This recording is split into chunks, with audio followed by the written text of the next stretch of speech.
Yeah, well, welcome into the hot shop. We are working on this piece that they just placed on the front pedestal right there. Yeah, you're welcome to take a seat and watch us blow some glass.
So you could see a piece in the back on the floor. That's the one we just finished.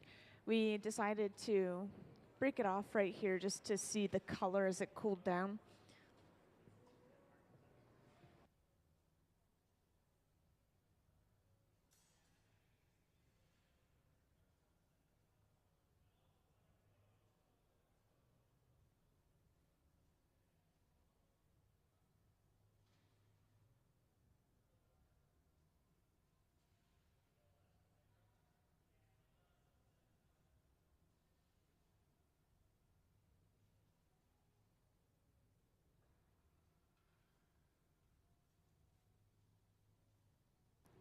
So we'll get to start from the beginning now. And the process in the beginning is just getting the color we need and all of the mass that we need for this piece. Oh, and before I continue too far, I want to point out I have closed captioning on the screen. I know. It's kind of echoey in here, and the machinery is pretty loud, so this should help out a little bit. So we'll see that coloring process over on the left bench, which we kind of have a view of on the screen right now. Can kind of see people's heads and the tops of pipes.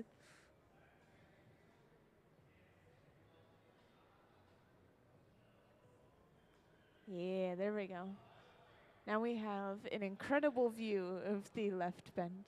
So what we do is we take something called color bar, which luckily I have a little example up here, as long as nobody's touched it. Here we go.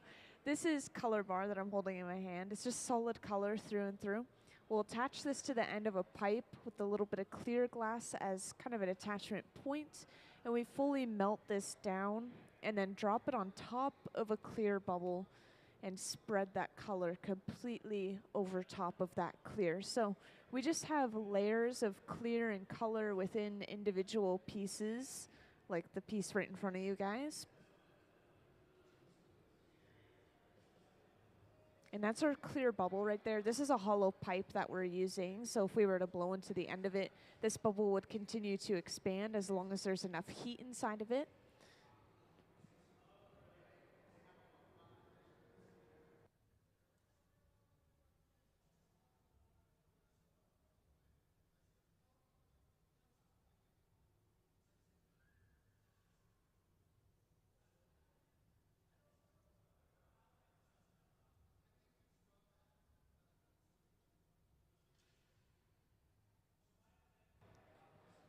So next we're holding that pipe completely upright so that we can quite literally drop that color on top.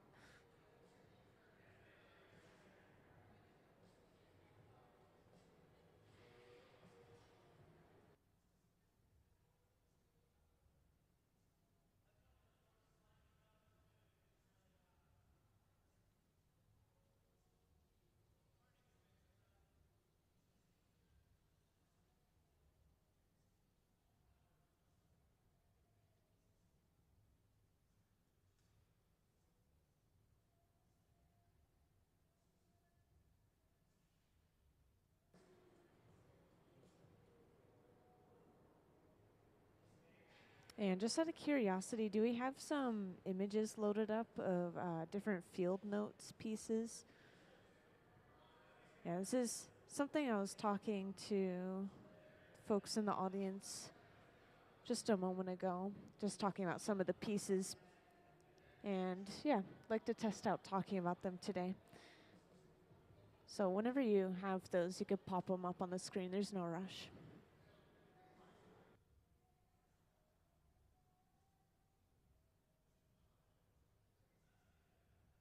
Oh, and if you need specifics, I guess I really like talking about the insects, and then they were also talking about fused glass, which the birds on the glass panels, those ones were, I believe, fused. I mean, they used glass powder. I don't know.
And welcome into the Hot Shop to those who just joined in.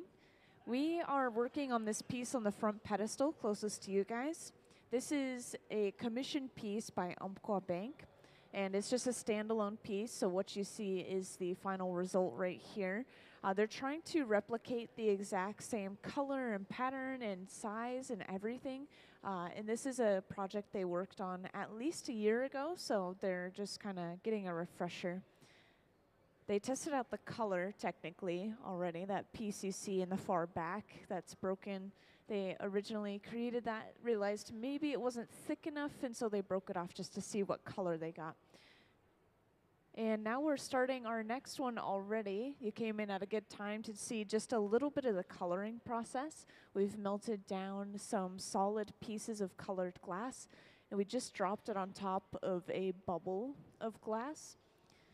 And to create color on our pieces, such as this one here, you'd be able to see, looking all the way down inside the piece, that it's really just thin layers of color, mostly clear glass.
And welcome to the others who just joined us in the hot shop. We have a couple of different things going on at the same time. I'm mostly going to be focusing on these two benches here. This is our Museum of Glass hot shop team, and they are working on some commission pieces right now. The commission piece, luckily we have an example out right here on the front pedestal. You could kind of think of the shape as like an upside down heart or maybe an arrow. And this is a commission by Umpqua Bank. It seems like it's kind of a recurring commission. This is an old piece we made at least a year back, and they're trying to recreate it right now. Same color, same size, same shape and everything. And yeah, we have already gotten our color over on that left bench. We're now going to start building up a little bit more layers of clear to just get some mass for the piece, and then you'll see us start to blow it out.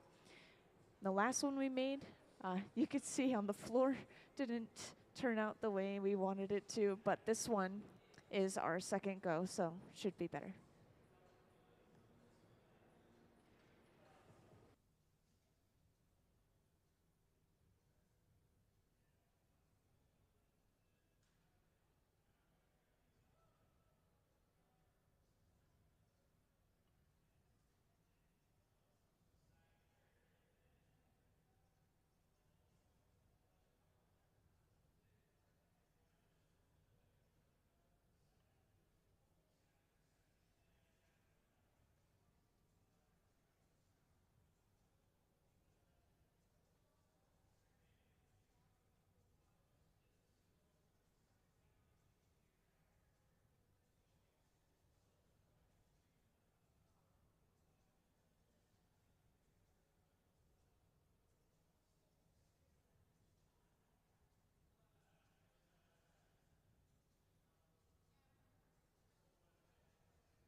So we're going in for our second gather over top of our color.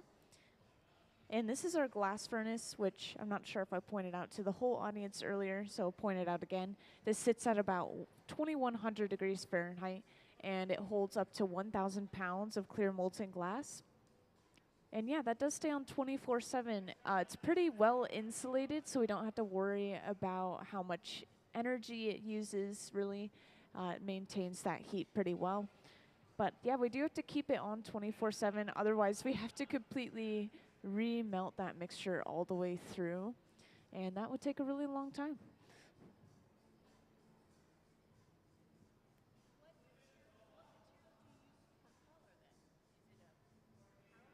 Yeah, good question. So this piece specifically, we're using something called Color Bar, which I have an example here. It's just solid colored glass through and through. This is just a red piece. Of course, they're using blue and green today. But it's different metals and minerals mixed into the glass, such as oxides, and it gives it these different colors based off of that. They make them in like a factory. We get them shipped in, and then we just melt them down and use them. And this happened just before you guys came in, but we did the coloring process already where we melt that color down and we just kind of layer it or smush it over top of a clear bubble of glass. So it's just a thin layer of color kind of surrounding the bubble, basically, and that's it.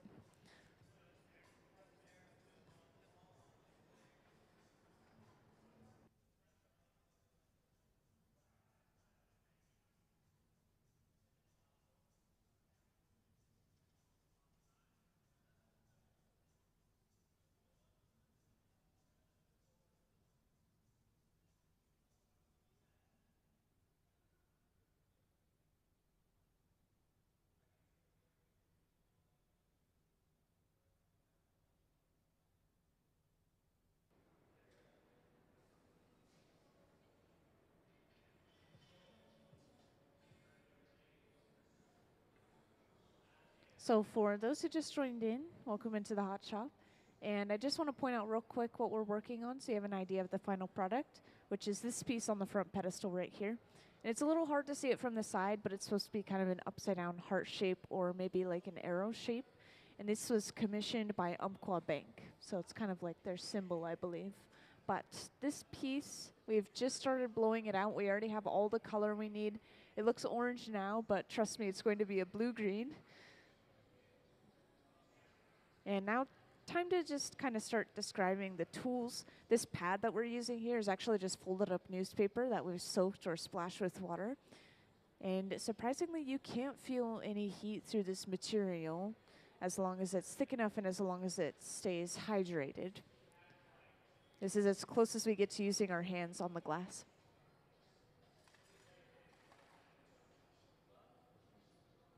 And to inflate this piece of glass, Trent is blowing into the end of the pipe, which acts like a straw, just passes that air through.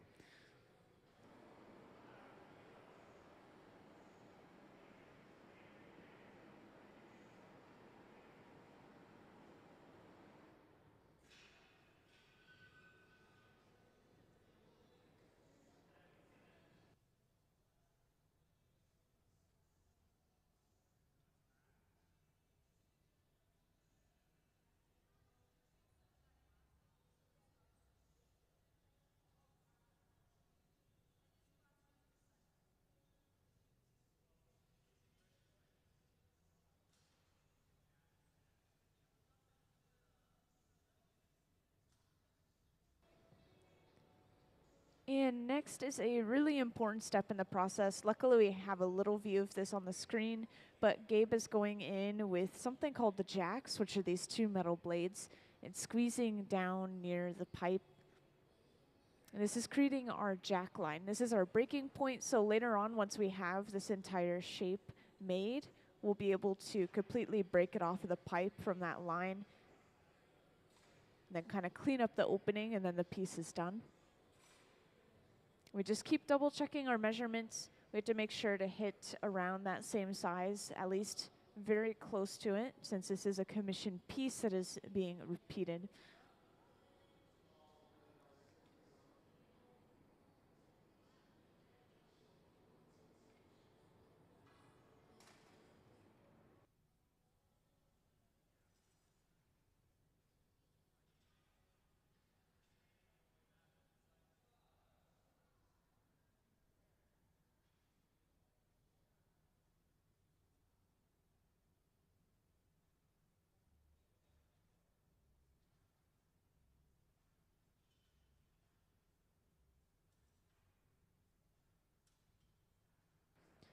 And this is where a lot of the shaping takes place. We are going in with 2 corkwood paddles and pushing in on either side of the bubble.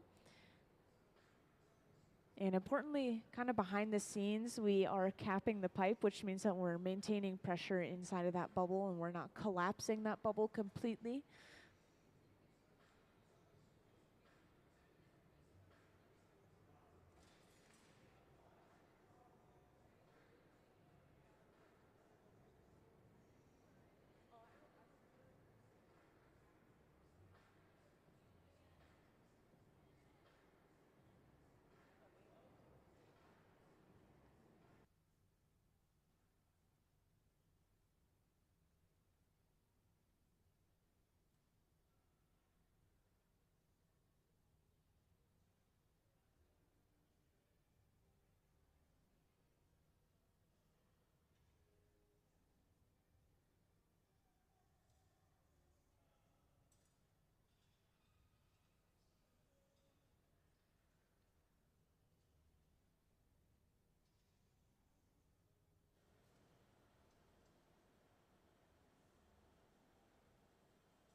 So we just briefly preheated something attached to the table.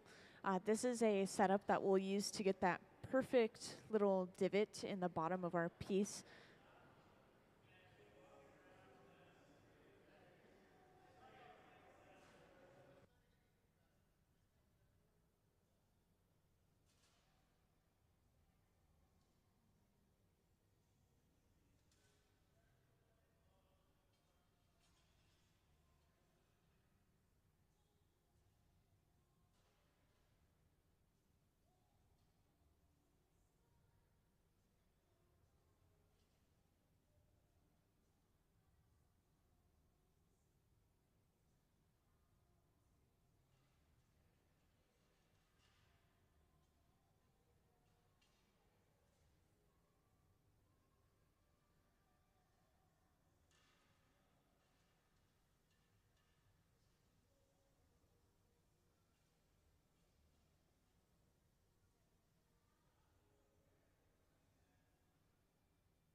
So now we'll get to see them use this setup. Once again, kind of behind the scenes, we are capping the pipe so that we don't lose our shape or lose too much air inside of this bubble. And we're just pushing down on this piece of metal piping. And Gabe is going to start using the corkwood paddles at the same time.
So they're going in again, and this time they have 3 people working on this piece of glass so that they can manage to squish the sides in and push the pipe down and line it up all at the same time.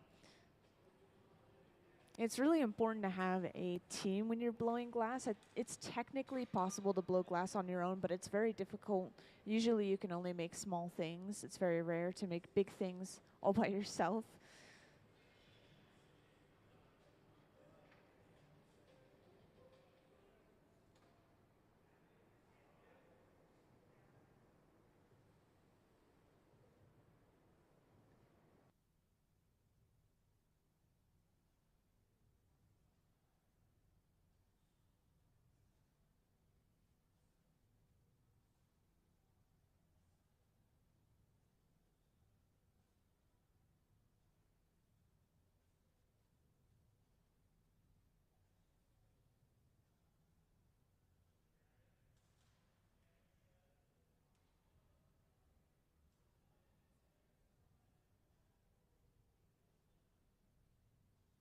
So they've brought over the original for a size check.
Yeah, could we get a view of the left bench, please? Oh yeah, you're fine. But I think we could kind of see it in the background. If we don't get a camera switch, we could kind of see it. But Trent is making something called a punty. And what this is a second pipe that we bring over and we attach to the bottom of our piece or to some area of the piece in general, basically just to get access to another section or to flip the orientation of the piece. So he's making these two prongs, and these two prongs have a small ball on each end, and this is going to be attached to the bottom of our piece on those two low points, of course, allowing us to break the piece off. And the reason we're making these balls as well is to make it easier to break this connection off later on.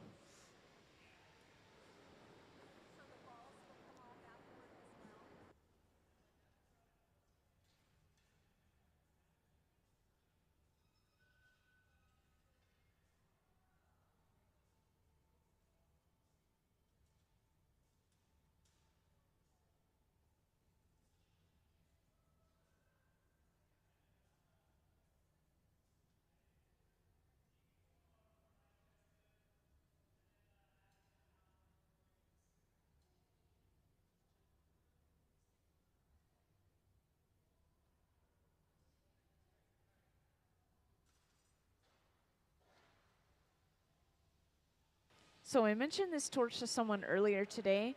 This is, I think, the only place or time that we use propane and oxygen instead of natural gas. And the propane and oxygen are going to give us a much more focused flame, allowing us to heat up just a very small section of glass at a time. We're heating up the very ends of these prongs so that the entire prong is solid except for the connection. So it just glues itself to the bottom of the piece. And yeah, you guys came in at a good time. We are a really decent way through finishing this piece. We'll just do a little bit of touching up after we break it off of this pipe. And as you can see, we're making this piece on the front pedestal right there. And this is a commission by Umpqua Bank. So we've just brought our two-prong punty over, attached it to the bottom of our piece. And then we apply some water to our previous connection, which is cracking the connection enough to pop right off. And this is one of the moments where it would have been more likely to break because we are sending a shock wave into the piece through vibrating the pipe, and we also cracked the glass. So it's just a little bit more risky. This is a pretty thick piece of glass, and they've been working with glass for 20 to 30 years, so we don't often see accidents in general, but that is definitely more of a risky moment. So now that we have flipped the orientation of the piece, we'll be able to finish off the top and the small opening that we have, mostly just smoothing things out.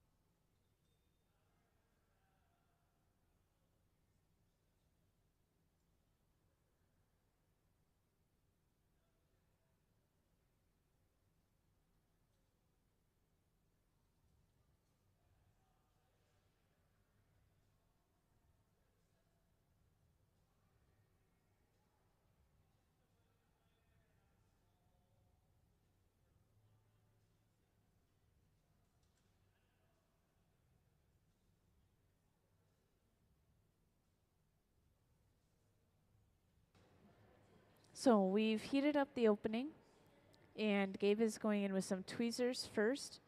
And he's pinching around the opening, mostly just stretching this area of the glass out at the top of the piece.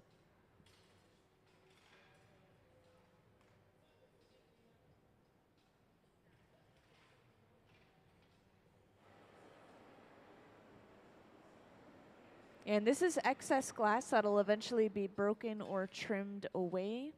But he just wanted to make sure that he had all the height that he needed before he cut that glass off.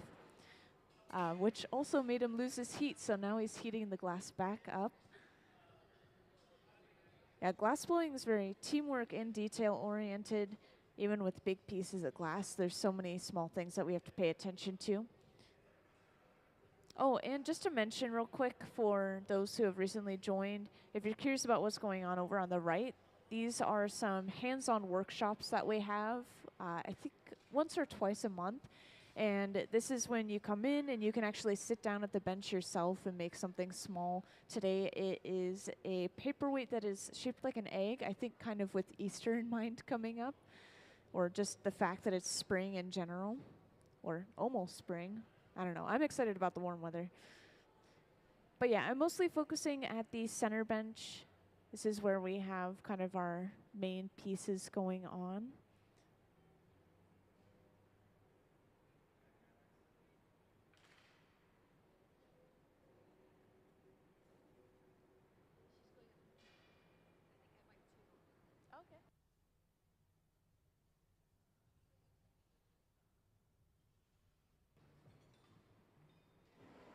So we stretched this area of the glass out, and then we re-inflated it a little bit using this cone-shaped tool that our assistant was using. And this is all just to hopefully puff that area of the glass out just at the top and round everything out again.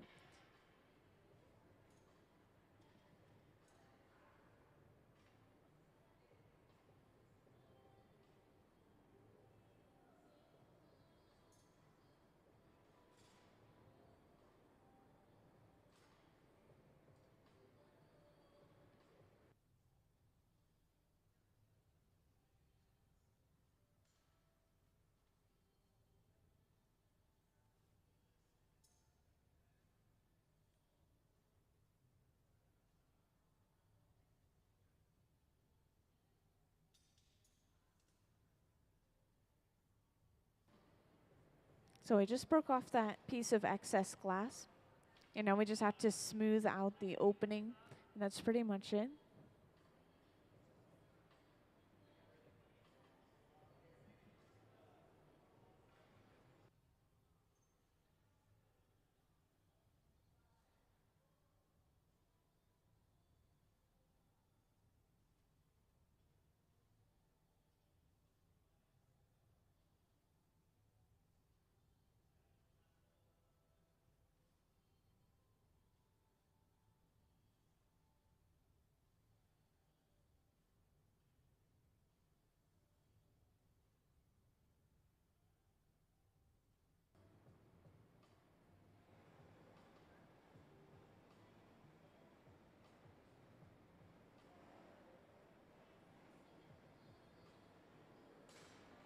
Yeah, we're still trying to reinflate this area around the opening just a little bit.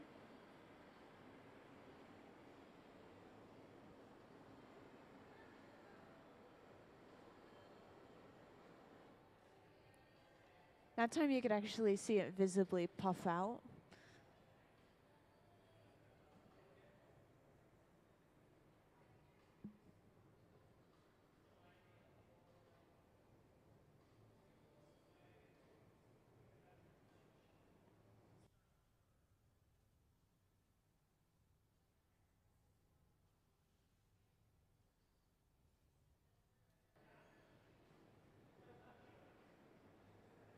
These are the paddles we used earlier to create those flat sides to begin with. So to push down any areas that are too high from puffing it out, we are going back in with that same tool.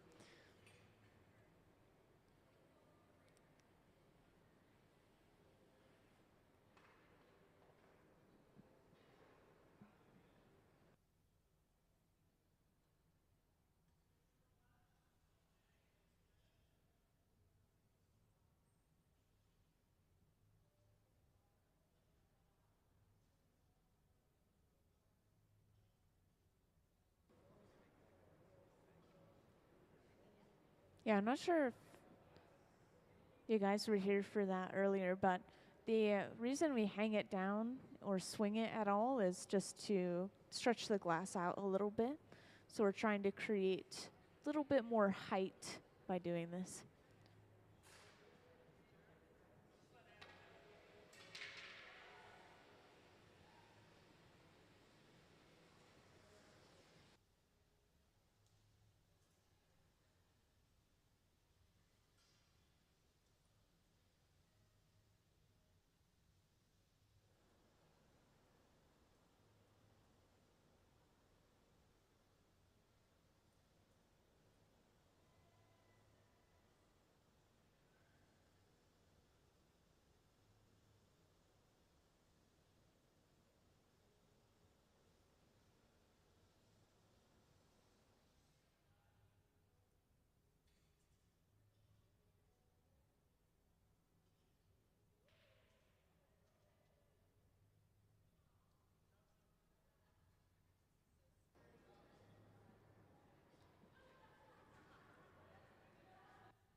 Yeah, Gabe is just double checking the shape, comparing it to the original.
And welcome to those who just joined us in the hot shop. I have a whole explanation for what we are making and who's here. So, this piece on the front pedestal is our final product, hopefully.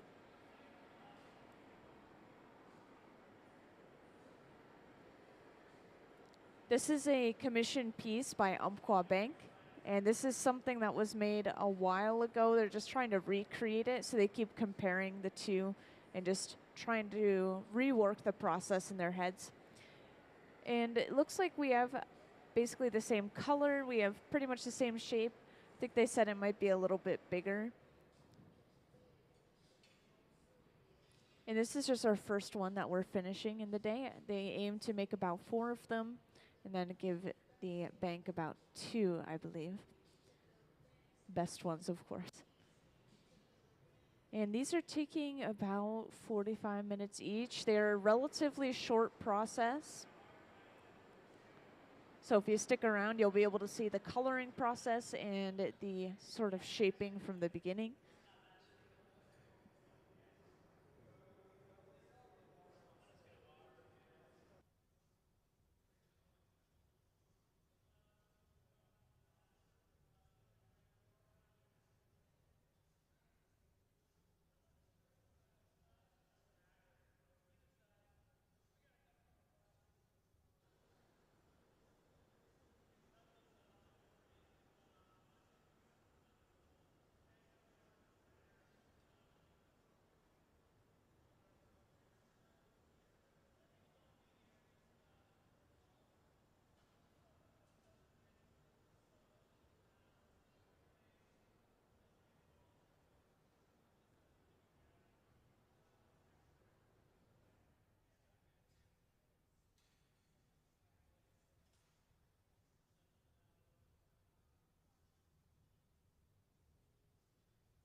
So that is our first piece done. The box that it's gone inside of, this is one of our mini annealers, and these slowly cool the glass overnight. We put it in there, it's sitting at about 900 degrees Fahrenheit in that box, and we'll continue to keep it warm until we're completely done for the day, which then we just press a button and slowly cool everything all at once. And yeah, that cycle, once again, is usually about 12 hours. The thicker the glass, the longer it takes to cool down properly without anything breaking. And now we'll start our next one. So you'll get to see that coloring process from the beginning. And that's all going to start over on the left bench, which, don't worry, we'll have a view of that up on the screen. And as you noticed, we do work mostly at the center bench. We just kind of start our projects on the sides and then bring them over. If anyone ever has any questions, feel free to grab my attention and let me know. Once again, we're just making these commission pieces on the front pedestal right here, which are a commission by Umpqua Bank. And yeah, it's kind of an arrow shape or maybe an upside down heart shape. It's the best way to describe it. And we have 2 layers of color on this glass. There's an underlying more opaque green and then a more transparent blue on top.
And welcome to those who just joined us in the hot shop. We have some pieces, well, a piece on display over on the right of the hot shop from your point of view. And this is what we are making today. So this is a commission piece by Umpqua Bank. We have 2 layers of color, kind of an opaque green underneath and then a transparent blue over top. And we're starting this coloring process now over on the left bench. We just finished our last piece. We finished our first successful one just a few minutes ago.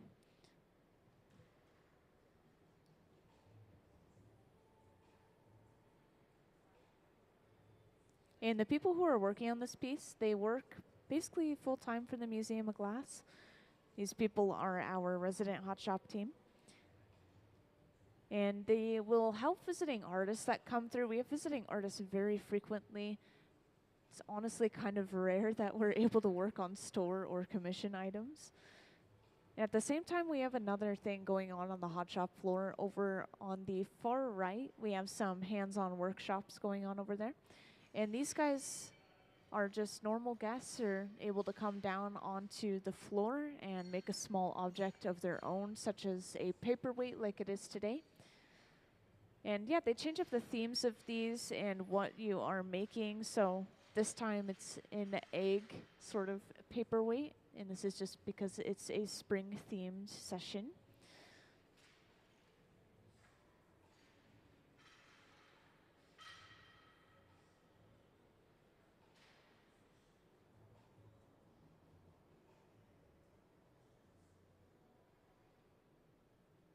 So we're heating up that color now. And this started in the form of a bar. So we call this stuff color bar. I do have an example of it here. It's kind of hard for those who are far away to see, but it's just solid colored glass through and through, rolled into the shape of a bar.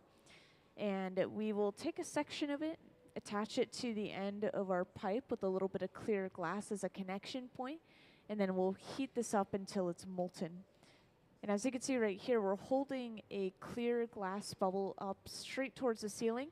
We'll drop that color straight on top, and it's going to create a layer of color within our piece. So it's not entirely made of color, it's just a thin layer of color within the glass.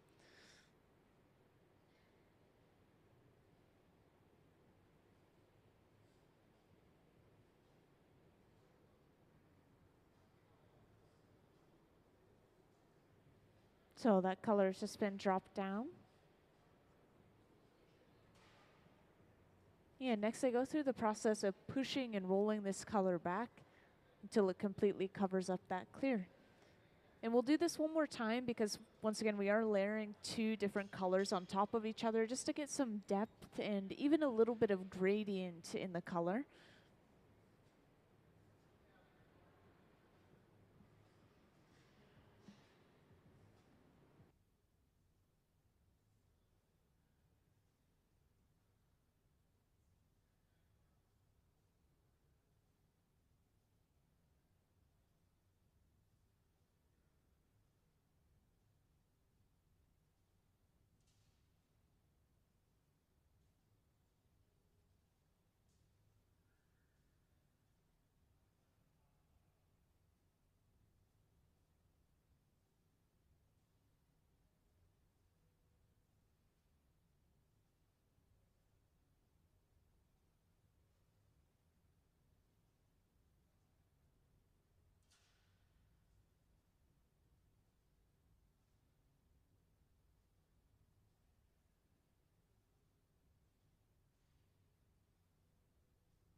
And this is why it's important to have two of these holes lit up for us to use. We're heating two pieces of glass at the same time right now, and it is all for the same project, but it's helpful to have multiple stations, multiple places to work. And just to talk about this equipment real quick, these places that we're heating the glass up inside of, these run between 21 and 2300 degrees Fahrenheit. And the glass is molten to the texture of honey at about 2100 degrees Fahrenheit. So we just keep it a little bit over that temperature to reheat the glass faster. And yeah, once again, these are just to reheat the glass, make it malleable again.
And just like our last layer of color, we'll sit and let this bubble of glass cool down before we bring over that next color and drop it on top. A lot of glass blowing is temperature control. If we were to let this bubble stay hot and then apply molten glass just directly on top of it, everything would be moving all at once and we wouldn't quite be able to push that color over top of that previous layer very well.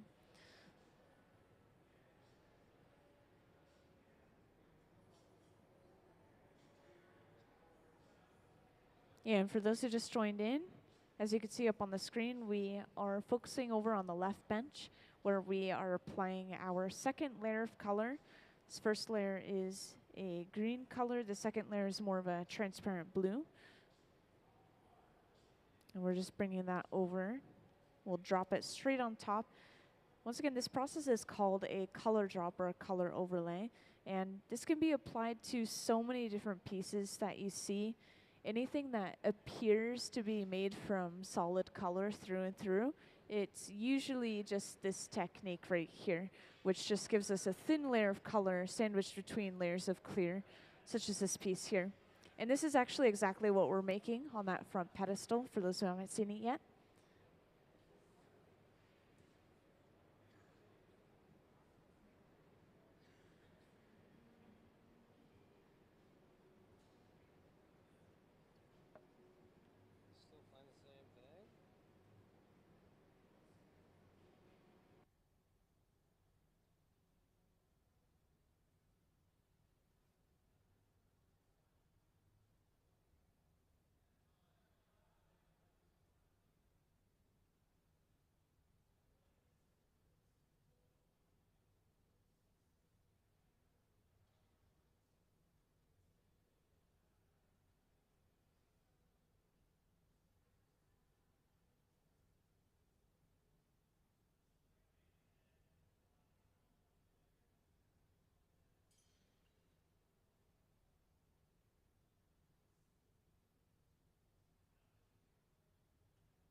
And once we have this second layer of color completely rolled back and applied, then we'll let this layer cool down as well, and then we'll start getting layers of clear over top of this to both get mass and also protect those layers of color. We usually don't want color right on the surface of a piece, otherwise if we chip or break something at a certain point, it's very obvious and we can't just re-heal that area and pretend it's fine. Oh, it looks like Trent's sculpting a horse at the center bench. So frequently to use up these leftover little bits of color, you'll see the artists sculpt horses or ponies, and these are placed throughout the hot shop. You'll see them on top of the glass furnaces, for example, and you'll see them on top of the garage, which is a silver box. And it takes a lot of practice to make these, for sure.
So we've just gathered our first layer of clear glass after our color has been applied.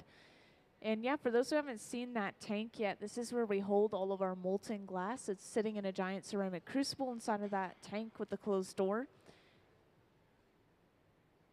And we now have a brand new layer of clear. We have to make sure this is sitting evenly over top of our previous shape. So we're using the block, this wooden spoon-shaped tool, to smooth and even out that surface. And this tool is usually used twice before we actually start blowing the piece up. And I do believe we have one more layer of clear that we'll be gathering over this just to make sure we have enough mass. And the walls of this piece are pretty thick, by the way.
And this nozzle, as you might have guessed, is just blowing some compressed air.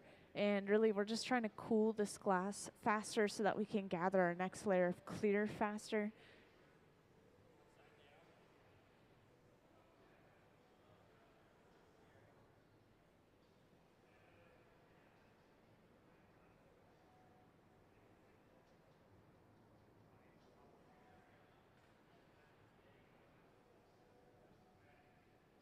And after we get this layer of clear, this is when we move to the center bench.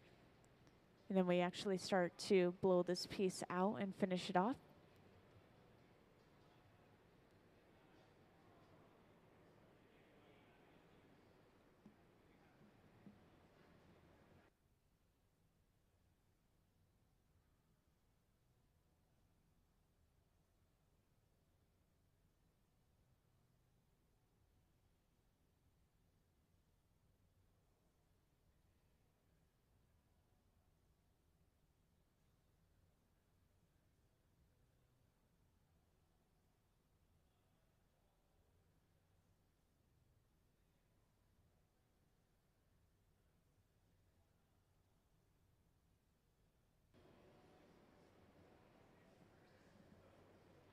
Okay, I briefly pointed out this tool last time, but these are called blocks, these wooden spoon-shaped tools.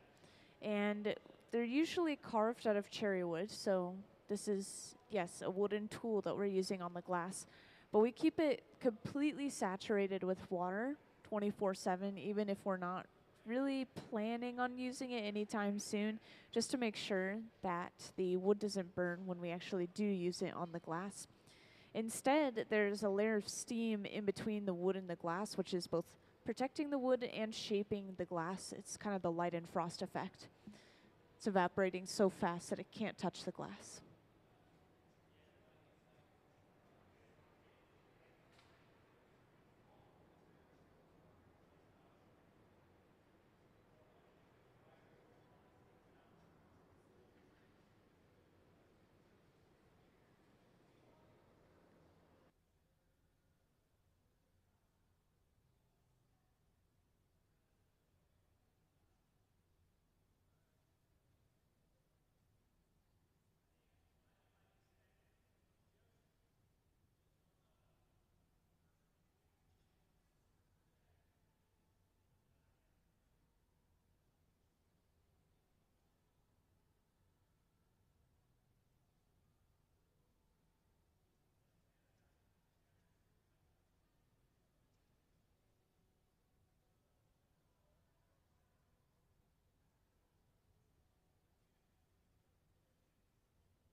And welcome to anyone that has recently joined us.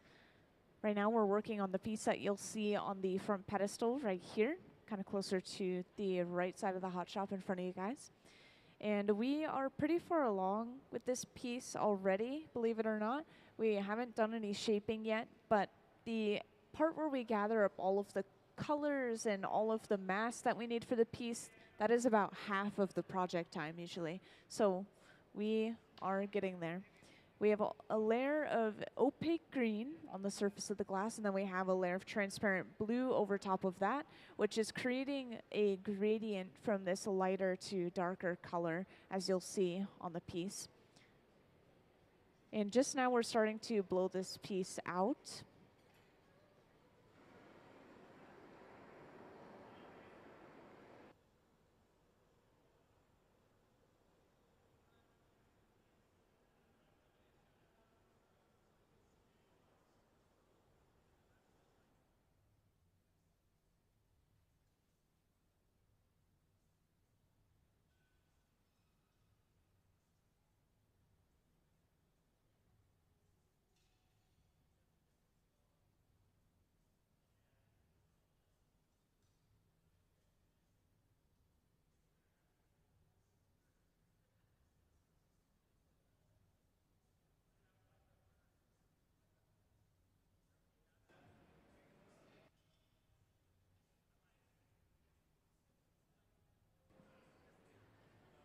And this step is really important. Right now, Gabe is going in with something called the jacks, these two metal blades, and we're squeezing down right near the pipe. We always make sure it's off the pipe, of course. And this is our breaking point. So once we have the shape we want, this kind of upside down heart shape, we're going to break this piece off from this line. And if we didn't have that line beforehand, then the glass could be more likely to break in another spot. So we always just tell it exactly where we want it to go. And at the same time, we're stretching this glass out by hanging it down towards the floor. We want the opening of the piece to be really kind of small or narrow versus this wider base. And just double checking some measurements, making sure we are making progress.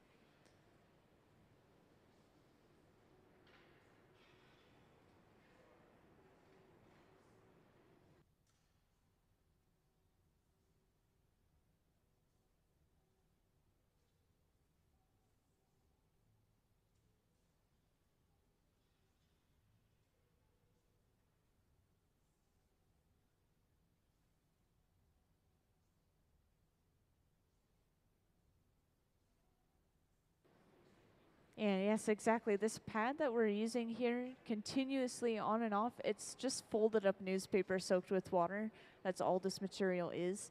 And surprisingly, no, you cannot feel any heat through it. It is well saturated with water. You do feel heat radiating off of the piece and onto your arm though, which is why we're using these wooden paddles. This is just to shield Gabe from the heat coming off of the piece.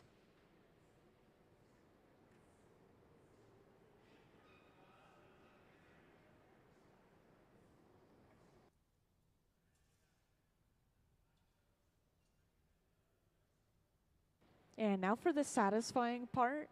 Gabe is going to next use two corkwood paddles to squish and flatten the sides of the piece.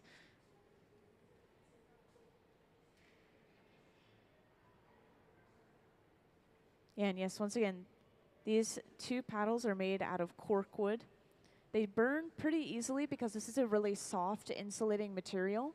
But because it is a soft and insulating material, we can use it on the glass without it pulling a lot of heat out of the piece. We can continue to work with it without any worry about cracking or shock in general.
And this is a straw broom.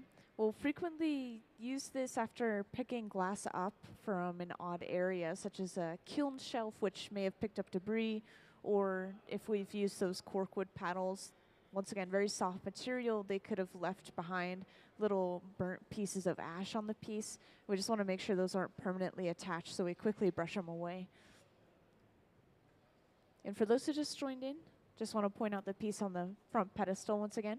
This is exactly what we're working on, and we're getting pretty close already. We just need to create that sort of divot or dip in the bottom that creates that upside down heart shape.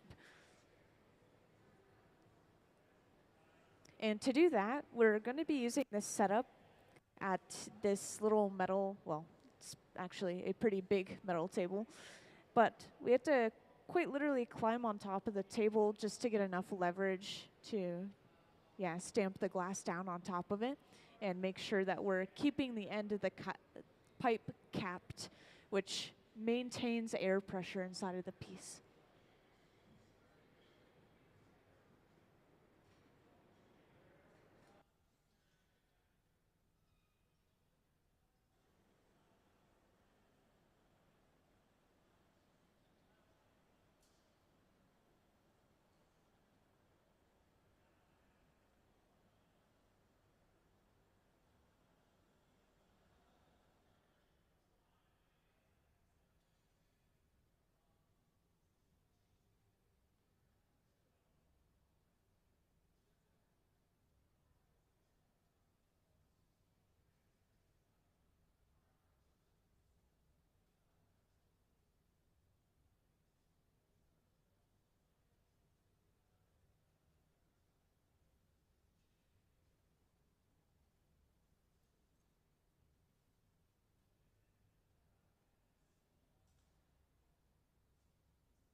So we're coating this with beeswax. We tend to coat most of our tools, the metal tools anyways, with beeswax so that the glass doesn't try to stick with it once it gets warm enough.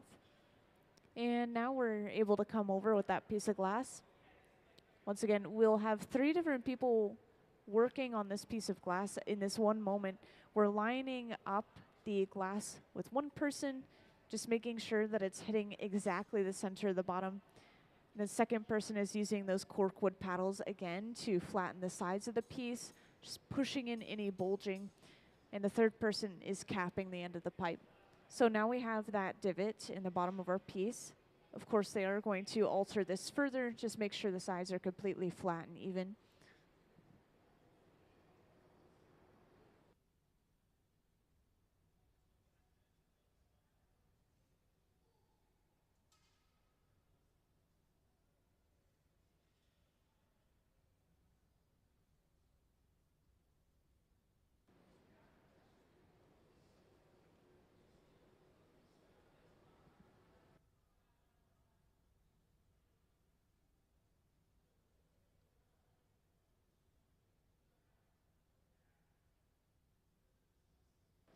Yeah, you'll notice there's a lot of movement going on. So sometimes we'll use the compressed air to cool certain areas of the glass so that stops moving off center. Sometimes we'll use it to blow smoke away from the artist's face, like we're doing right here as well, since these corkwood paddles burn quite a bit.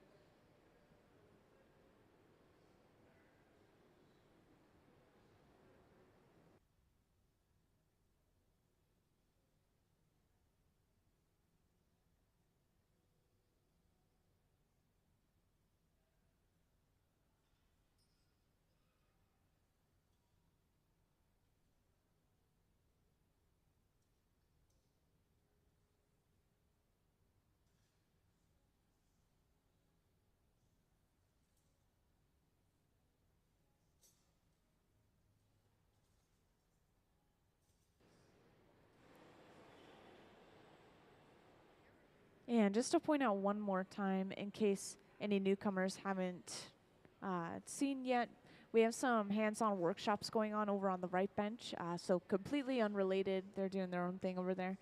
But this is something that you guys can sign up for. I think we have it once or twice a month where you guys can come down, sit on the bench, and make your own items.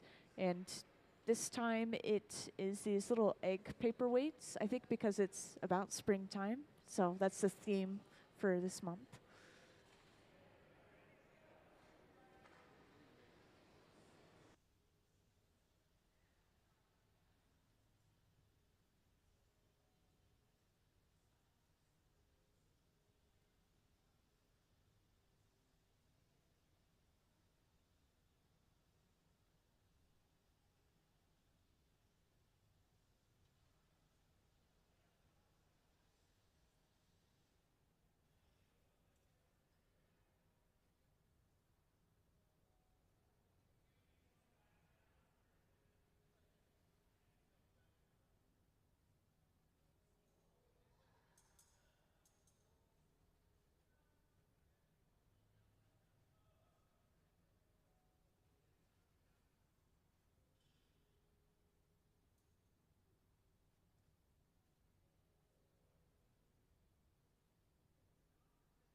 So once again, we're just trying to replicate this object that we have on the front pedestal.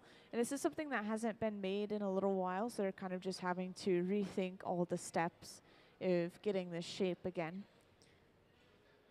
That's why we see a lot of touching up. Now, once we have the overall shape, we will bring over another pipe with some clear glass on the end. This will be attached to the bottom of the piece, right at the bottom of those two kind of humps, I guess you could say.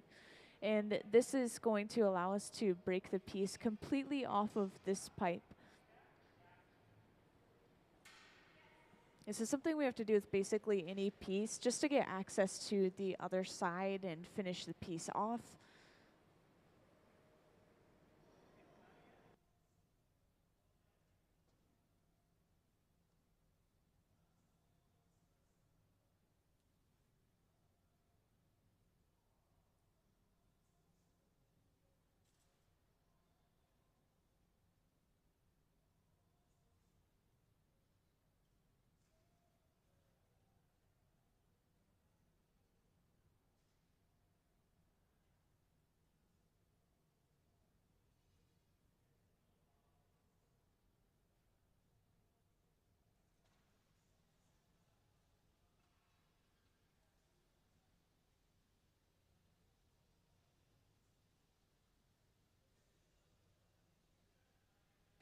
So we're going to use this torch even more in just a bit, but this small handheld torch is running off of propane and oxygen, so it gives us a much more focused flame.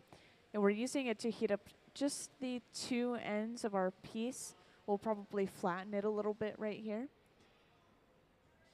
At the same time, this is the point in time that we're going to prepare that second pipe with the clear attachment on the end that I just mentioned earlier. And what we'll do for this one, it's a little bit odd, is we're going to create two prongs on the end of a pipe, and this is going to be attached on the two ends of our piece. Usually what we do is we just have a single little bit of clear on the end and we just attach it right in the center of the piece, but this time we're attaching it to the two lowest points. And could we actually have a view of the left bench?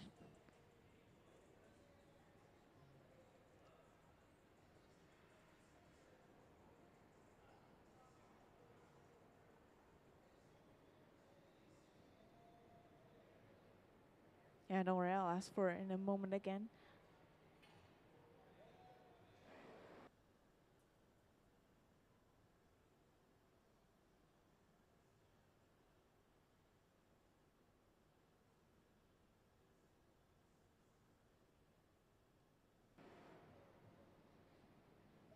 So I just wanted you guys to see the process of the making of this two-prong piece of glass. It's just kind of interesting.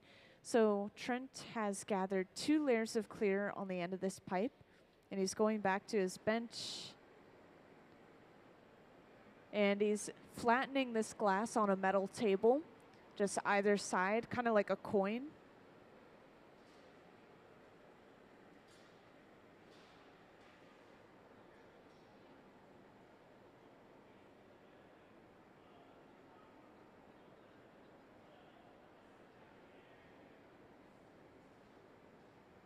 Yeah, there we go. So you can already kind of see those 2 prongs forming.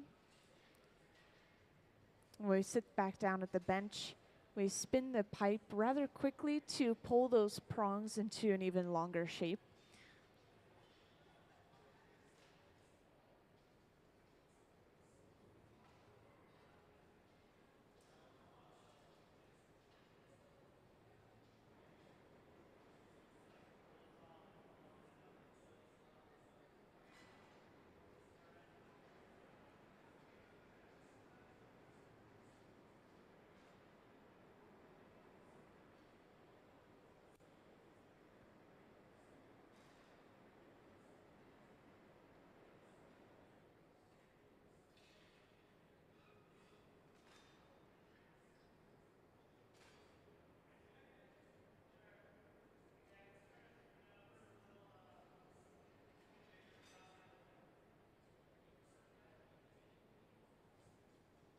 Now at the center bench, we're just keeping this piece overall warm. We're not really doing quite anything with it right now. We just want the entire thing to stay at just about 1,000 degrees Fahrenheit to prevent thermal shock. And we come right over with those prongs, and we'll heat up just the very ends of them.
And once this is attached to the bottom of our piece, we'll go ahead and apply a little bit of water to the jack line, which is this divot that we are heating up right at this moment. We always make sure this surrounding area is warm, because when we physically break the piece off of the pipe, those cracks can travel through cold glass. So we shock the glass with water, give it a quick tap, and that pops the piece right off. I know, that's one of the more exciting parts of the piece, because if they don't do this right, then it can actually fall off and break on the floor. But luckily, these guys have been blowing glass for a long time, so we don't usually see anything like that in this hot shop. And then, of course, the very best part of the piece is when they fully break it off of this pipe and put it away for good and let it cool down slowly.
And just to point out, this piece is wide enough that we have to open and close some of the doors to that furnace that we're using.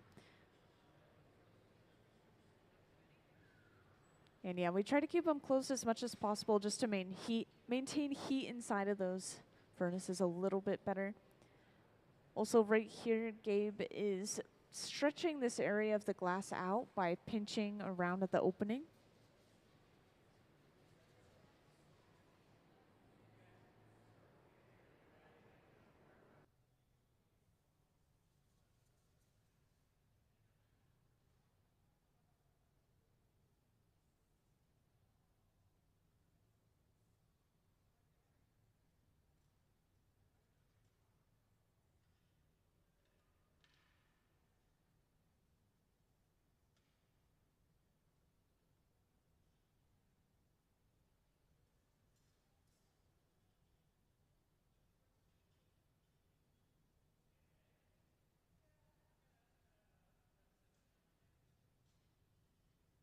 Yeah, we've only made one of these that we've put away so far today.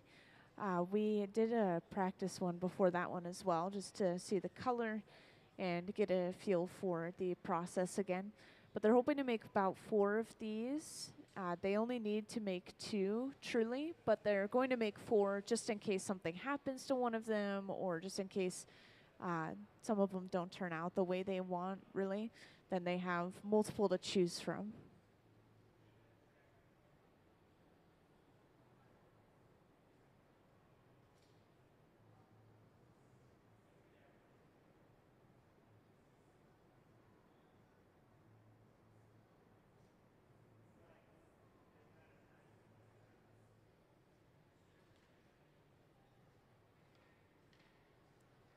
So we've created this whole disc on the end of our piece.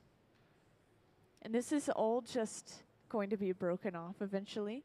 I know, but we are going to kind of puff up the glass using this tool in Gabe's hand called the Sophietta. It's this cone-shaped tool.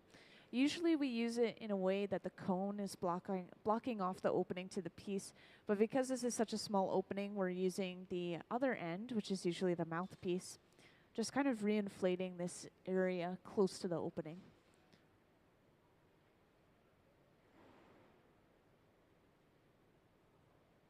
And we're cooling this connection by running this tool over top of the glass. Cooling it enough that we should be able to just tap it off.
So we'll go back and forth between the bench and the furnace. This is called flashing when we're just heating up the entire thing overall. Once again, just trying to keep the piece at about 1000 degrees Fahrenheit. If it drops below that temperature too far, then we risk thermal shock, which can crack the glass. We especially don't want that to happen where the glass is connected to the pipe, otherwise it can fall off.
Yeah, usually the person with the most experience, I mean, here anyways, is the person sitting and working at the bench. And so Gabe, with the cap on, he's one of our more experienced employees today for sure. He's been blowing glass for 20 to 30 years, and he's part of our main resident hot shop team.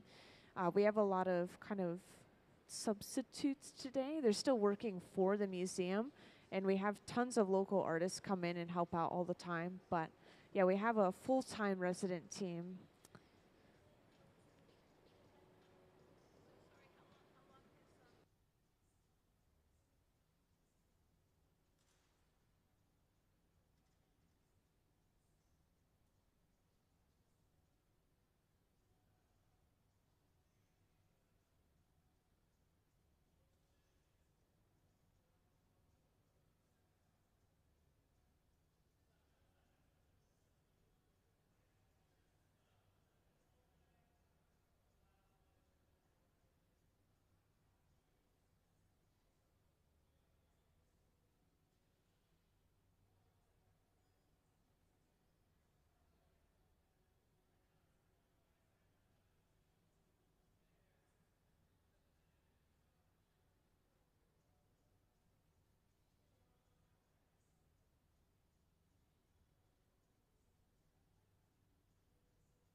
Oh, and just to point out, this glass, it's pretty solid by now. I'm sure you can tell. It's sitting just at about 1,000 degrees Fahrenheit.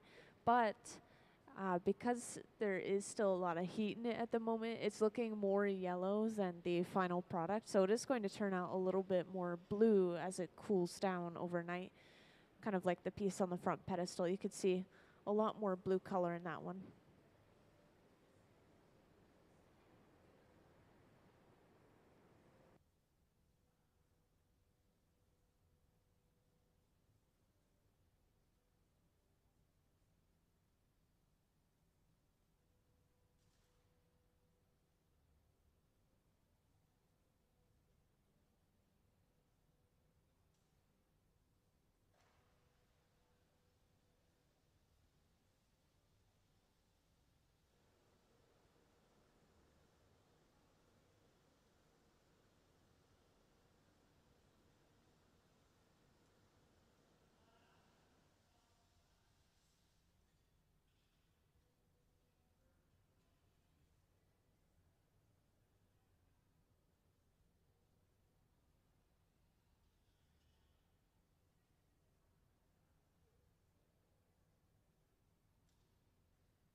So at this point, we're getting ready to break this piece off and put it away.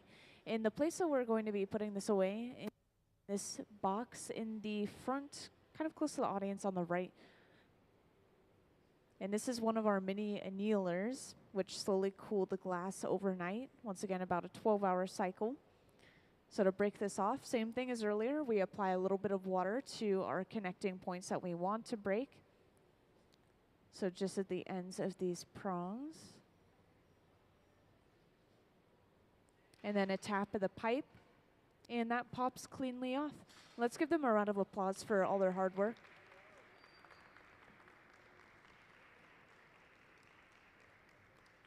Thank you, everyone. And I had a good question. What happens to the piece afterwards with those prongs kind of attached to the end? I mean, obviously we still have a little bit of clear glass left on the bottom of the piece. And this is going to go through a process called cold working once the glass cools overnight. So as early as tomorrow, they can take those pieces out and they can start to cut the clear glass off and then grind it and polish it away until it's just completely flat and smooth on the bottom. And this is something that you have to do with a lot of different pieces that we make in the hot shop, just because of that final connection on the final pipe.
And welcome into the hot shop, everyone. As you can see at the center bench, we are working on making a small twisty cup. This is something that glass artists will do to kind of challenge their skills and challenge each other. And it's something that they like to practice a lot. So we're squeezing this in before our lunchtime. And this is all just made from clear glass. The way that we got these ridges on the outside of the glass was through something called an optic mold.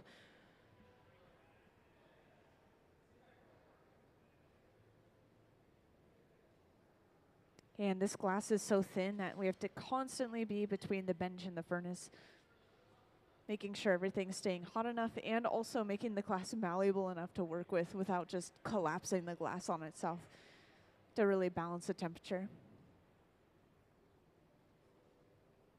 And just to mention, see quite a few new people coming in here and there. In a little bit, kind of the second half of the day, we're going to be working on these commission pieces that you see on the front pedestal right here. And this is actually a commission by Umpqua Bank. This was made a long time ago, this piece that's on display. And so they're trying to kind of recreate the process and rethink the process to be able to make it again. Same color, same shape, same size. It's really tricky to be able to just look at something and then bring it to life in the hot shop.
So this is our glass furnace, this large tank with the closed door that we've just dipped inside of.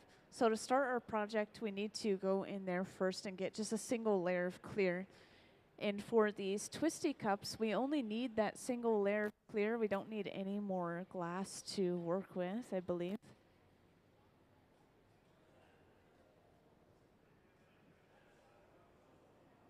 This is one of our smaller blowpipes. Once again, these work like straws, so you'll see Courtney give a small puff of air. And this will start to expand that glass.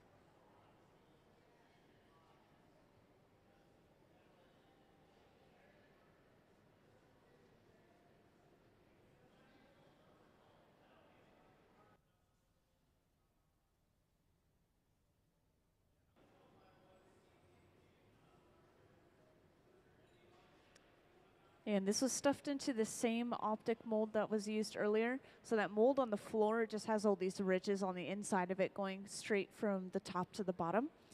And to further alter these ridges, they will bring them to the bench and start to twist the glass by holding onto the end of it and rolling the pipe in one direction.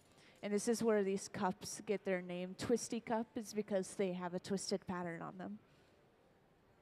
And Courtney is able to blow for himself using this blow hose. I'd say these aren't super common, but whenever you work by yourself, they're really helpful so you don't need that extra assistant on the end of the pipe.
And next, Trent comes over with a second smaller pipe with a little bit of clear glass on the end.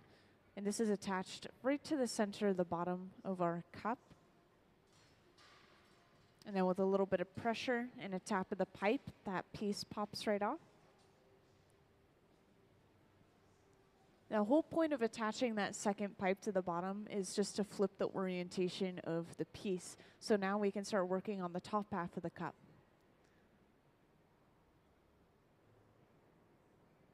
So we have a very small opening.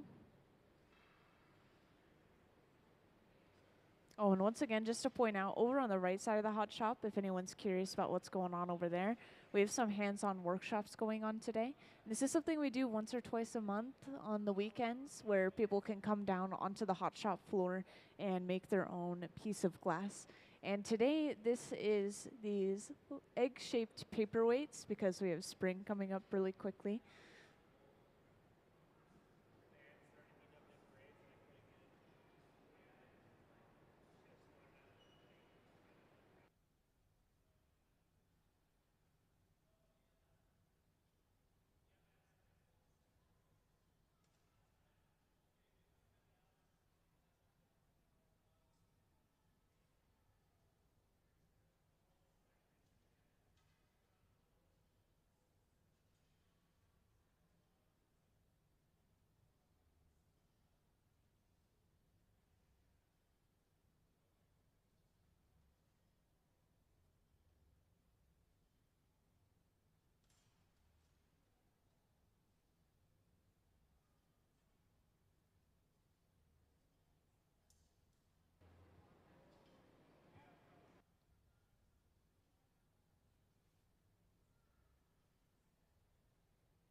So we're just starting to open this cup up. This is just a twisty cup. We call them twisty cups because they have the spiral pattern on the outside. And Courtney's the one making this one. We've just been making a few of them right now to practice them and to show our apprentice how to make them as well.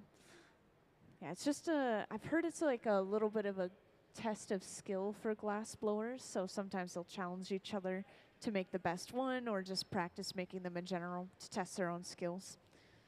And to open this up, Courtney's going on the inside with the jacks, those two metal blades, and just slowly lifting.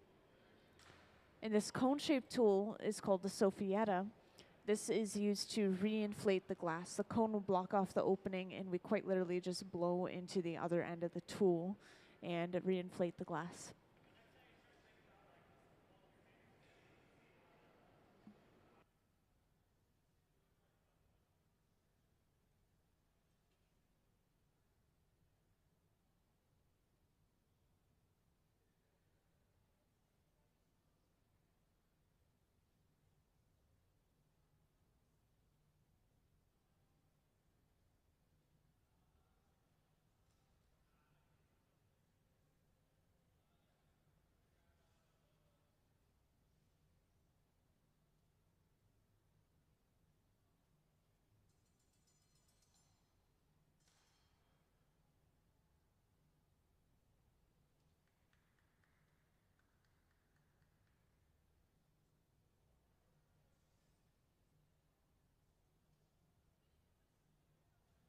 Yeah, since these cups are just for practice, they're just breaking them off onto the floor instead of keeping them, interestingly enough.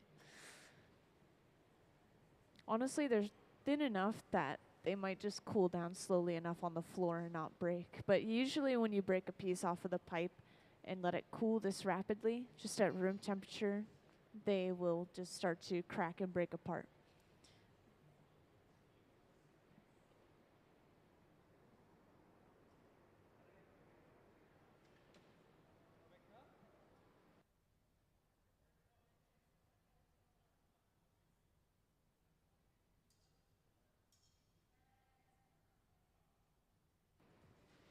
So we'll see one more of these twisty cups. Once again, each artist is just kind of rotating, taking turns making these twisty cups right now.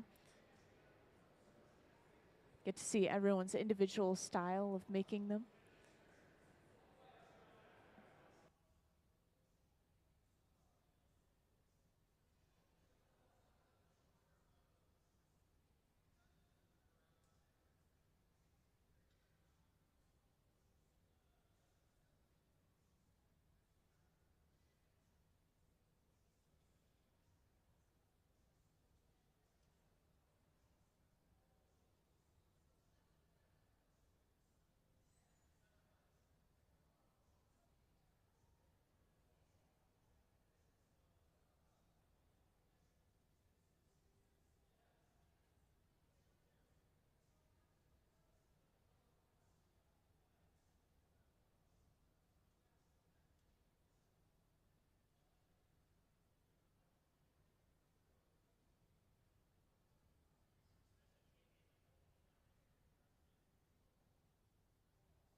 So that was our last little piece before lunch. You can see the collection of cups on the ground here they've been making. Ah, yeah, okay. So some of them did break on the bottom actually. But yeah, if we wanted to save them, we would break them off and put them inside of our annealers, which are these boxes throughout the room. And these slowly cool the glass at least overnight. So usually about 8 to 12 hours. And then that is going to prevent thermal shock. We just pull them out and they are done. But when we come back from lunch, we will continue working on our commission pieces, which this piece right here on the front pedestal. I believe we'll make 2 more of them just to give ourselves some variety to choose from for that commission. And if anyone has any final questions, please feel free to come down and ask away. If not, then we will see you in about an hour from now.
All right, welcome into the hot shop, everyone.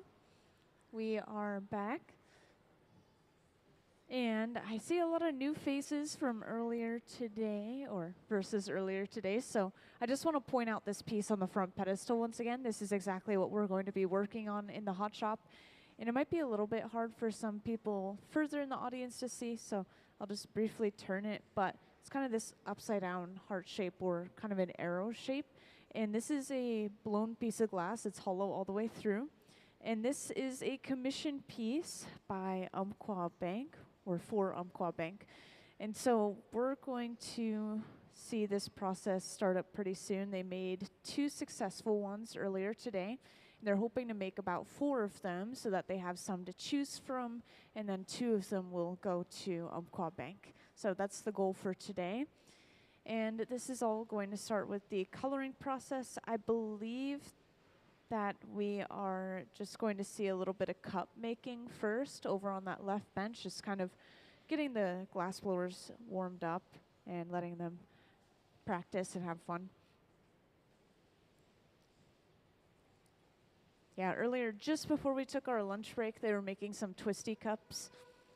And as the name suggests, they're cups that have a twisted pattern on them.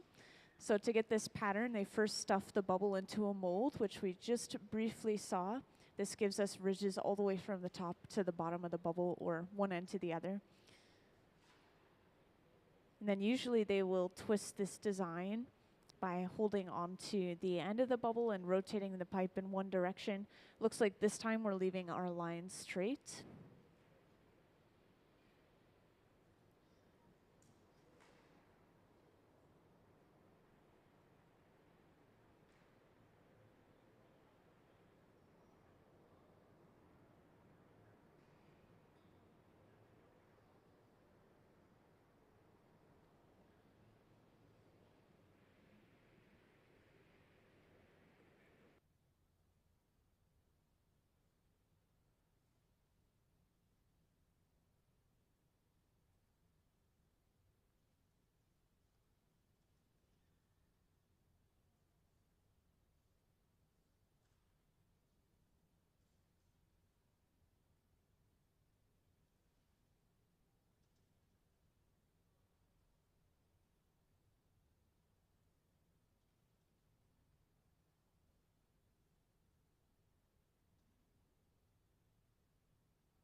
So this is some really kind of subtle changes, but Courtney heated up this piece of glass and then he actually held it towards the ceiling, which let the glass slump down onto itself a little bit. That's how we went from just a round bubble to a more squat shape. So we used gravity to shape our glass quite a bit. Also, that hose he had wrapped around his neck, this is a blow hose, and he's able to blow for himself instead of needing that extra assistant on the end of the pipe.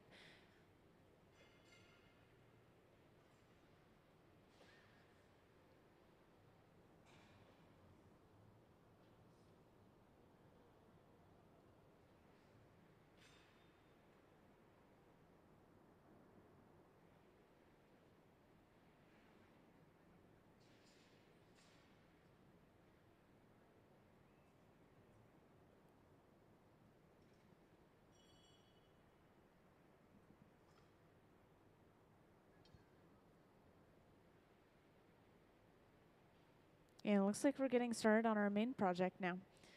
So we've gathered another single little bit of clear glass on the end of a small pipe. And we're going inside of this little box on the wall. This is a color box. It's just preheating small pieces of color up to about 1,000 degrees Fahrenheit.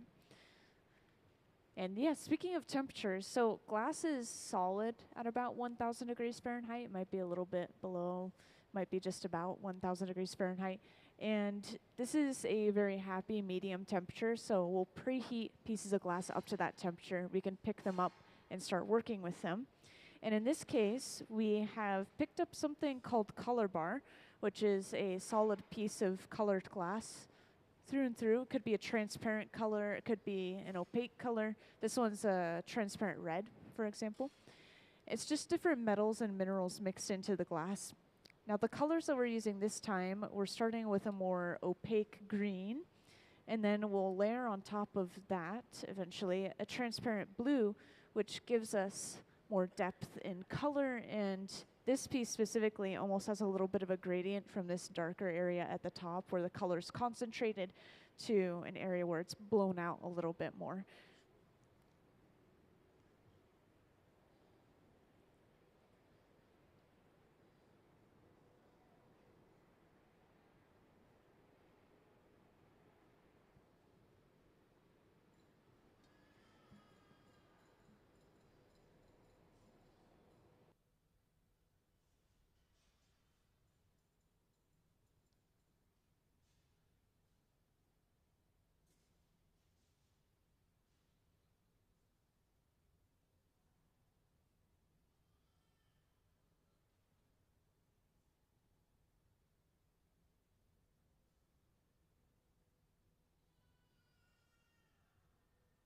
And that tank that we keep going inside of and getting these fresh bits of glass on the end, I want to try to describe the inside of it.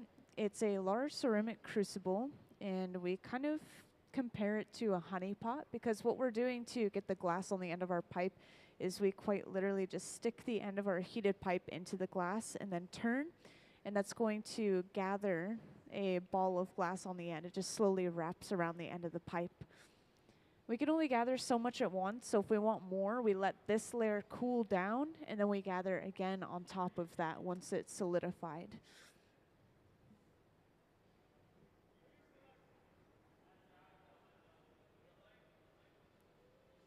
So we have used this single little bit of clear to create a bubble on the end of our pipe.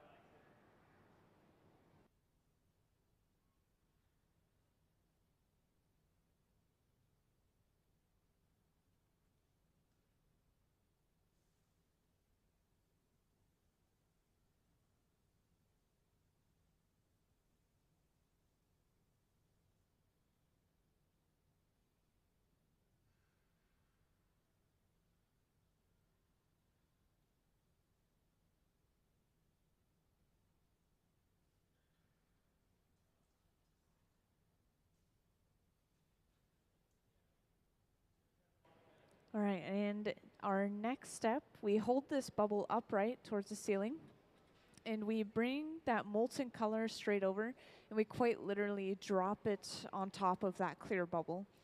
And so this technique, this process of coloring the glass, this is called a color drop or a color overlay. And because of the way that we are applying this color, if you were to cut into this piece and look at the cross section, it's just a couple of thin layers of color sandwiched in between layers of clear glass. And that's what most quote unquote solid colored pieces of glass are. They just have that thin layer of color within the clear.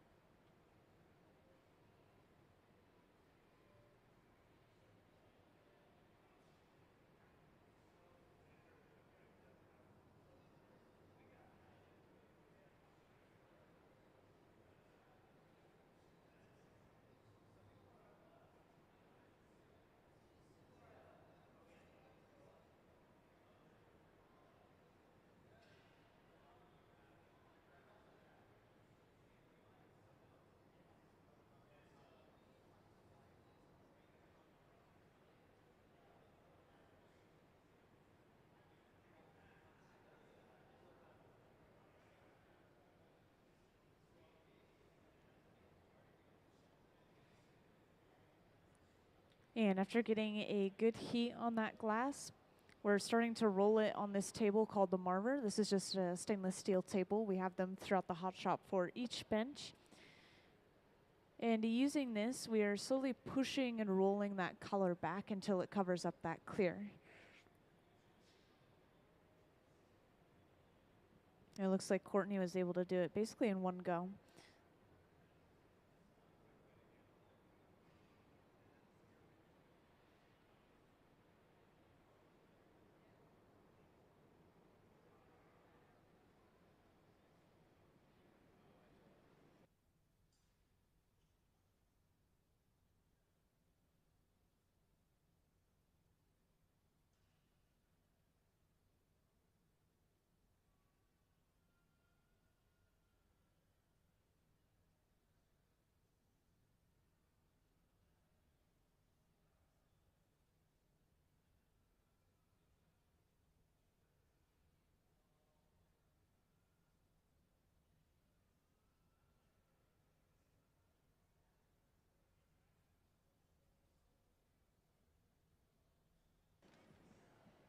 And just to point out, something similar is happening at the center bench. We're just heating up another piece of color bar.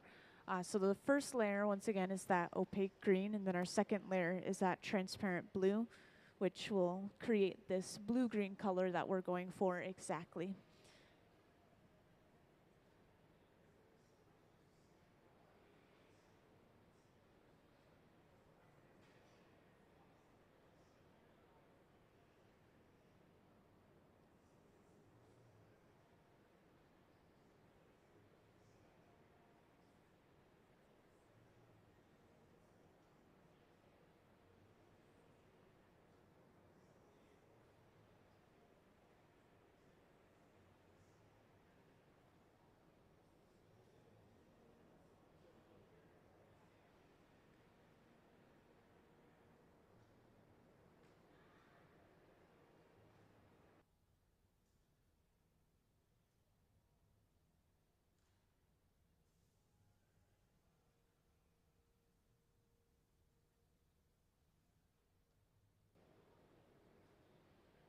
And you'll notice right here as the glass cools down, we could see the color better and better. This is still probably not exactly the color that it's going to end up being.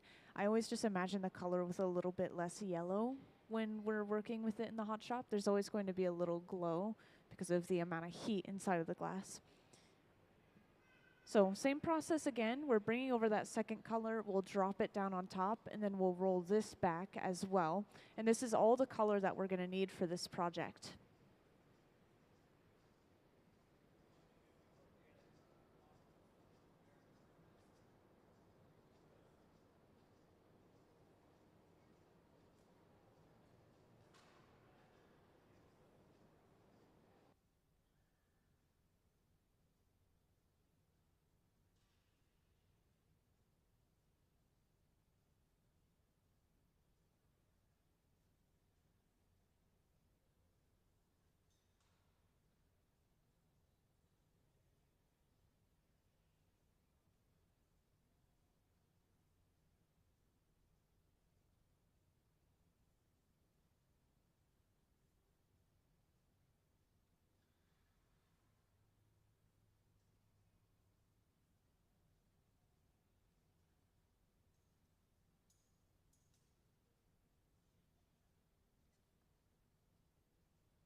And I was hoping this would happen. Didn't want to say it before it didn't come true, but Trent is using up the little bit of extra color left over. He's going to sculpt something from it at the center bench. So something we frequently do if we have leftover bits of color attached to that pipe is we'll try to build off of it without wasting a single little drop of that color. Now this is usually something like a horse or a pony, but sometimes you'll see swans or other creatures.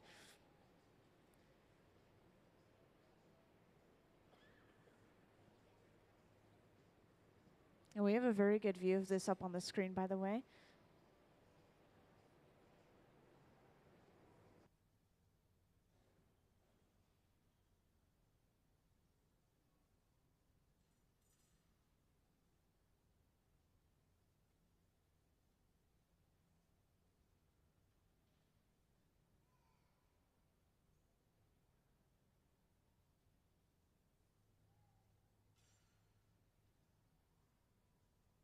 Now, when sculpting these small animals, these horses or these swans, you always have to do it in that one heat. You gather that layer of clear and that's it. You're not going to heat it up any further. Otherwise you melt in all those small details and you just have to basically completely restart. So it's just all in one go. And to finish this off, he pulls out a tail.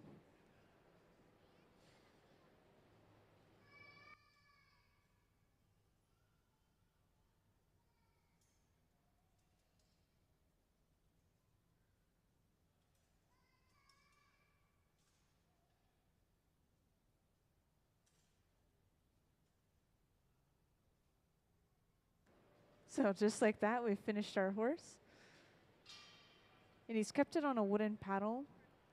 If he's happy with it, he will throw it in the garage to slowly cool or the annealer to slowly cool. If he's not happy with it, then he'll leave it to break or pop it in the water. But yeah, these are just kind of for fun, and you'll see them throughout the hot shop, such as on top of the furnaces themselves, kind of under the hoods, for example, or on top of the garage right here.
Yeah, there's been so many different opportunities for me to talk about a program out here in Tacoma called Hilltop Artists. So I just want to mention it real quick.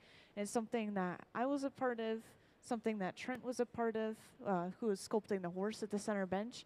And it's something that any of the youth on the hot shop floor you'll see today, such as over on the right bench eventually, they all went through that program as well. But it's a program where you can start blowing glass as young as 12, and I started at 15 in an after-school club, and my current boss just randomly saw me making glass and was like, hey, do you want to come to the museum? So here I am. And it's a really awesome program. It's free, and as long as you can physically get to the program in time and participate, you can apparently participate. That's the only rule. So I recommend anyone look into it if they're interested. They have summer programs too.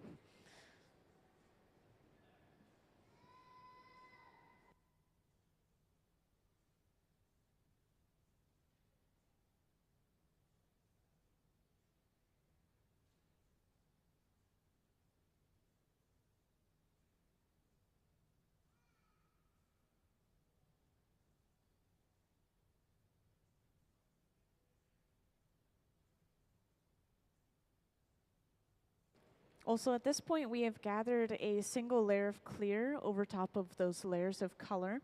We've blown it out just a little bit, and we've also been using this wooden spoon-shaped tool called a block that's been completely saturated in water so it doesn't burn. We've been using that to smooth and even out the glass and evenly distribute the heat so this bubble just blows out evenly from within all this glass. That's the purpose behind that tool.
So we've just gathered our next layer of clear.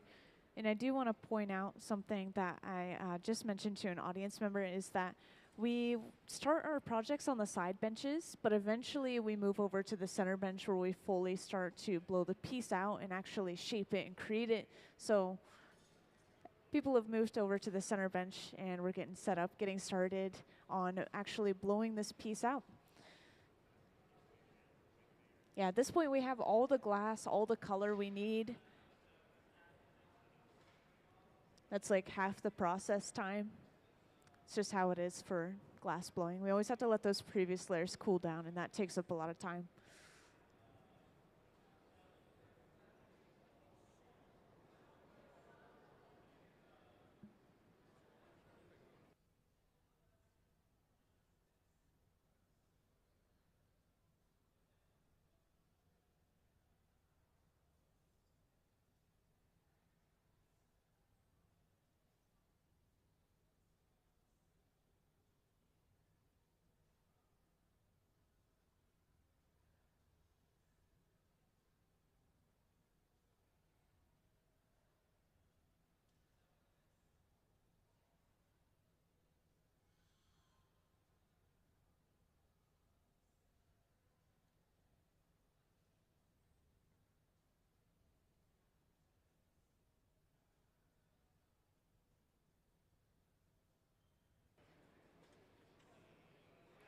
Yeah, we'll be using this fluffy torch at the center bench quite a bit.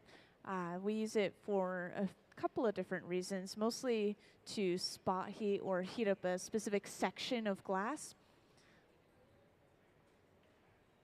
And everything just runs off of natural gas. The furnaces run off of natural gas. This torch is running off of natural gas. Eventually, we will use a really small handheld torch that runs off of propane and oxygen. And this creates a smaller focused flame that's much hotter, heating up a really small section of glass very quickly. So it's especially helpful for sculpting and just detail work in general.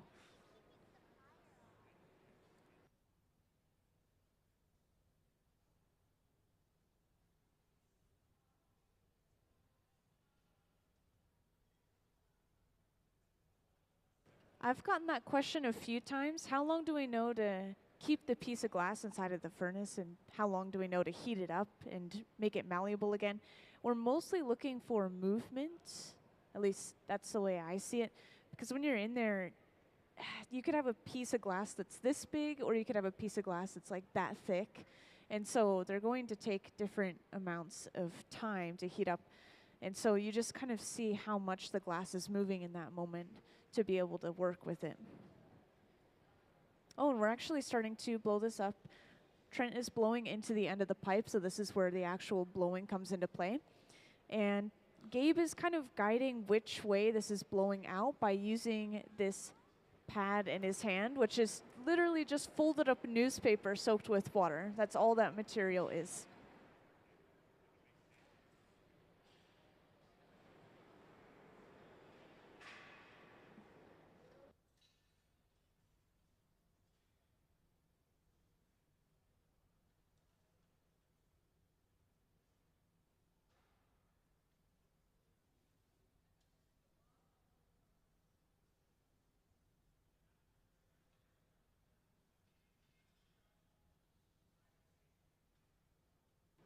And we used that torch to heat up the area near the pipe, just so that we could do this right here. Right now we're creating something called a jack line, and this is basically just a divot that we will push into the glass, and this becomes our breaking point later on. We'll take the piece off of the pipe from that line.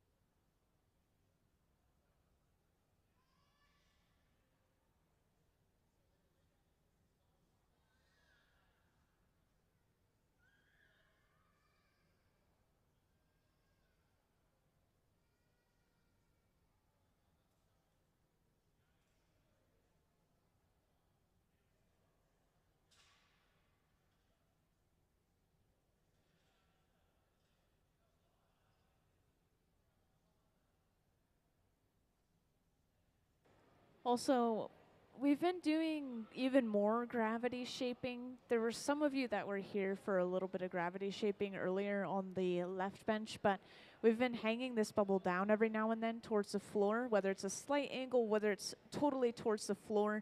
This is stretching that glass out, creating a longer, narrower shape.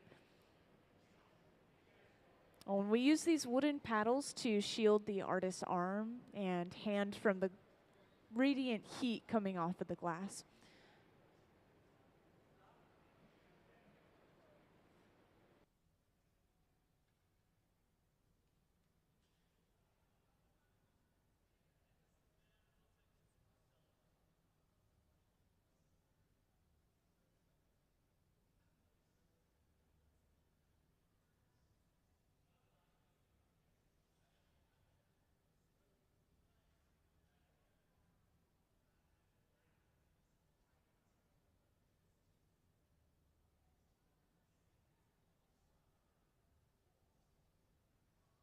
And next we're using 2 corkwood paddles. I'd say this is the most satisfying part of the process.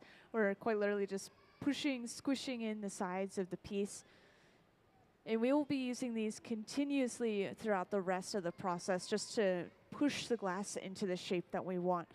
And once again, for anyone that has recently joined, this is a piece on the front pedestal to the right that we're trying to make right here. So we want to make it almost exactly the same shape and size and color. And this is really difficult to be able to look at a piece of glass and just replicate it out of those raw materials.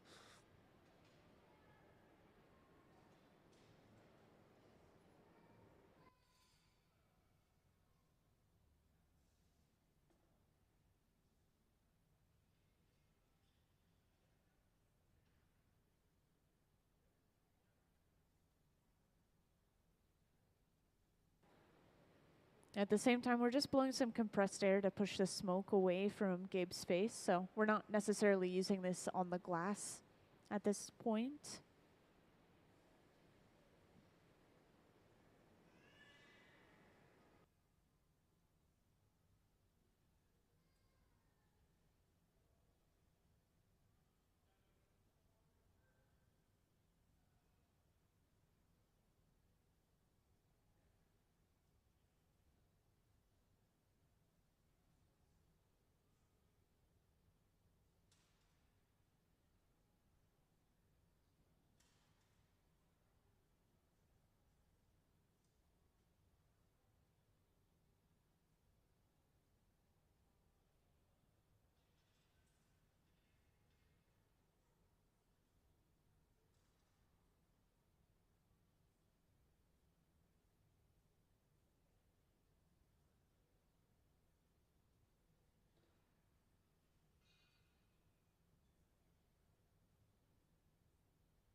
So we're starting to preheat this station over here on the table. This is just a piece of metal piping that's been set up, clamped onto the table so that we can press the glass down on top of it to create that upside down heart shape. So this is just going to be pressed right in the center of that bubble. And we're putting a little bit of beeswax on this as well.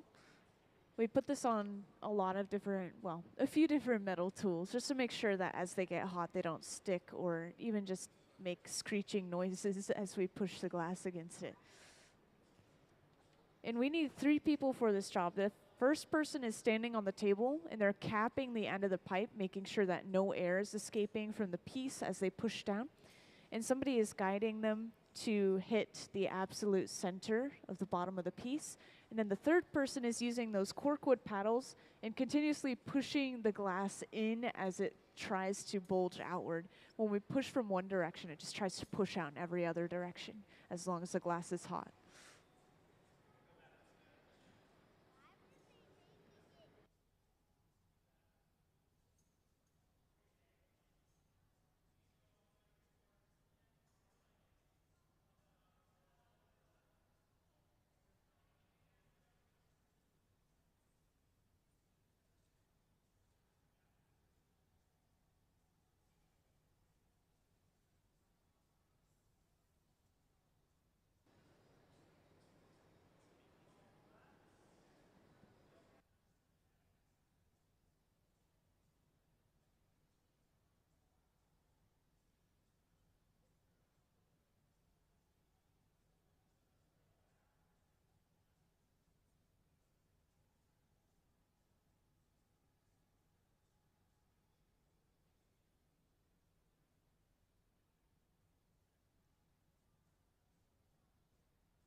Yeah, most of the process from here is just kind of perfecting the shape because we already have that overall shape. We're just going to continue to try to make it look exactly like that one on the pedestal as close as they possibly can.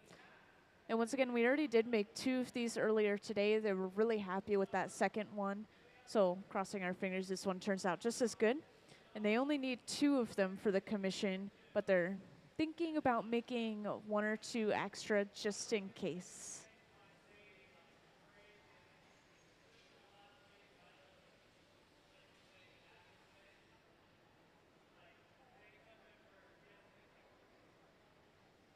Also, I don't think I've mentioned this small handheld torch to you guys yet, but I mentioned earlier that we have some torches that run off of propane and oxygen. This is that torch right here. So we have that sharp focused flame. And this could get up to around 5,000 degrees Fahrenheit, which is a really impressive heat. And that's why it's glowing bright blue.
And they're just taking it over for a size comparison.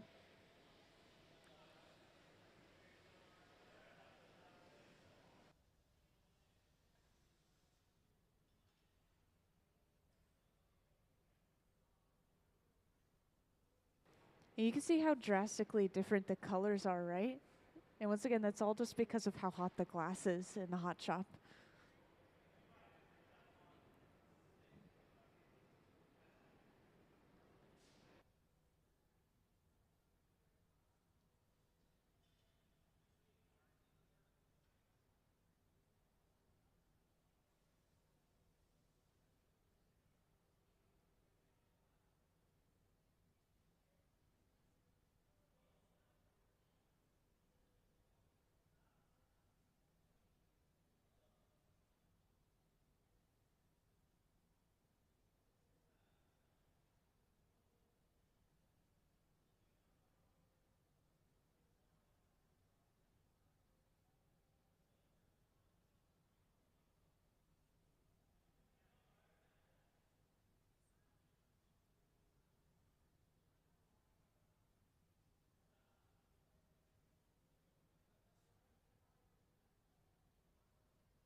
Oh, and I pointed out earlier there'd be some people working over on the right. Well, they're here now. And these are some hands-on workshops that we have once or twice a month on the weekends. And yeah, this is something that anyone can sign up for. You come down on the hot shop floor, you sit in the seat yourself, and they guide you in making something small. And today it is an egg paperweight, like an egg-shaped paperweight. And I think that's because it's just about spring.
So with this piece of the center bench, we're just keeping it warm overall.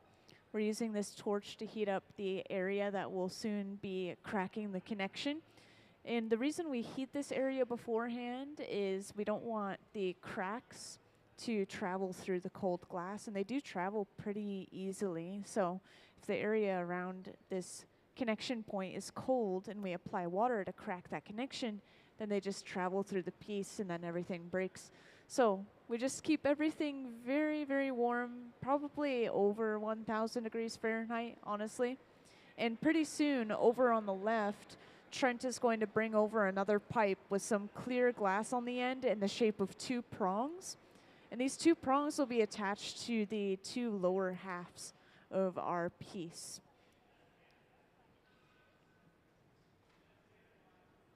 And that's not something you see in the final product, of course, but this is a connection point we have to make to be able to break the piece off of the pipe. So this is a two-prong punty. It's just something we don't see super often.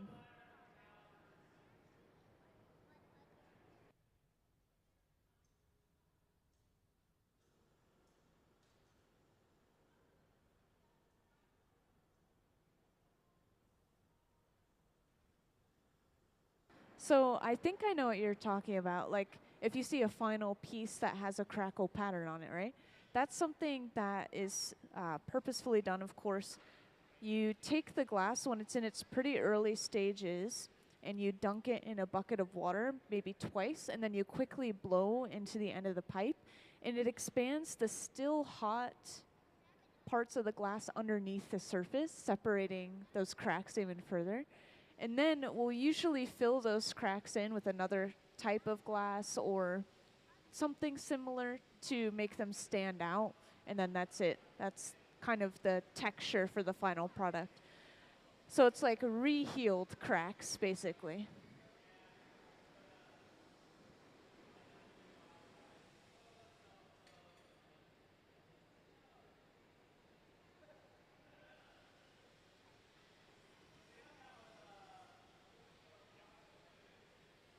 So we're heating up the two ends of the prongs. We want the prongs to stay pretty solid so that they don't move and flop around when we attach them to the bottom of the piece. But we want those connections to be fresh and hot.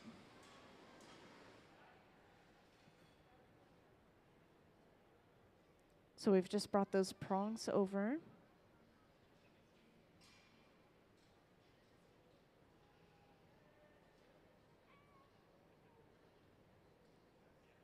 And once that connection is secure, they'll go ahead and apply some water to our jack line, which is this divot in the glass right up against that original pipe.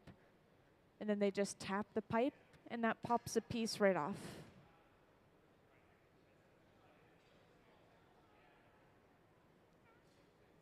So once again, that whole process is just to flip the orientation of the piece. So now we have access to the other side, the top portion of our piece, and we can start to finish that area off.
So to protect his arm a little bit better, Gabe has thrown on a reflective sleeve.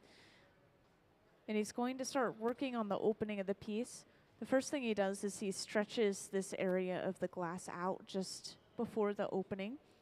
This is mostly to thin this glass out, but we also want to trim off some excess glass in general.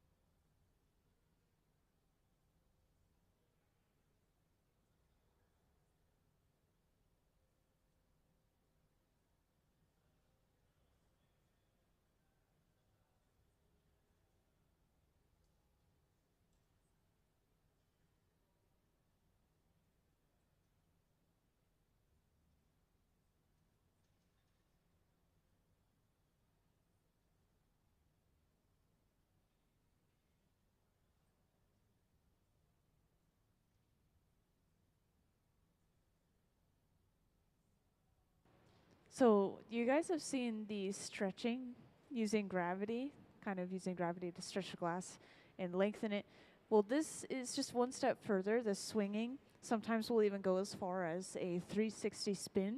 This is creating centrifugal force and pulling the glass outward, hopefully stretching it faster.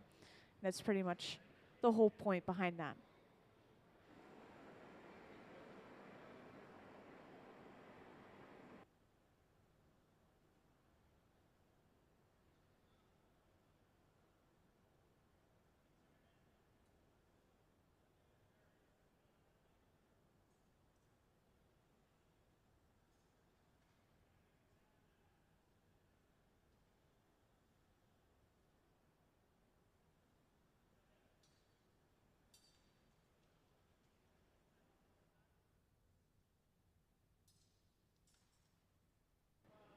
So those are all just small excess bits of glass that we knocked off.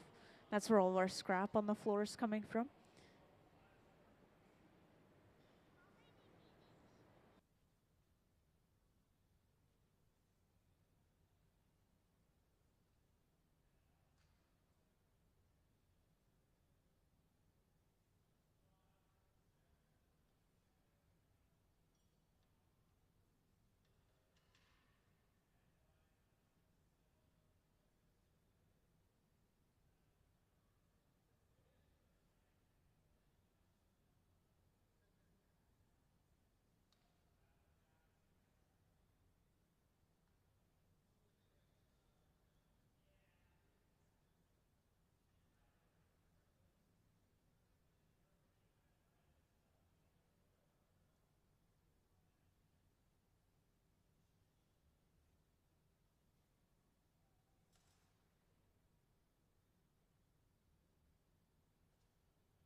So yeah, at the end of the process like this, they'll go through the cycle of using those corkwood paddles still, just reshaping. They want the walls to be pretty straight on the sides of this piece, like the one we have on the display.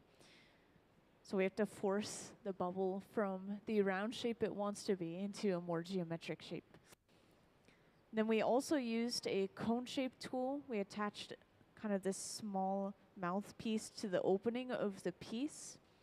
Using this tool backwards, we inflated the glass again just around the opening.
Yeah, just to mention real quick, if anyone ever has any questions, feel free to just grab my attention and let me know.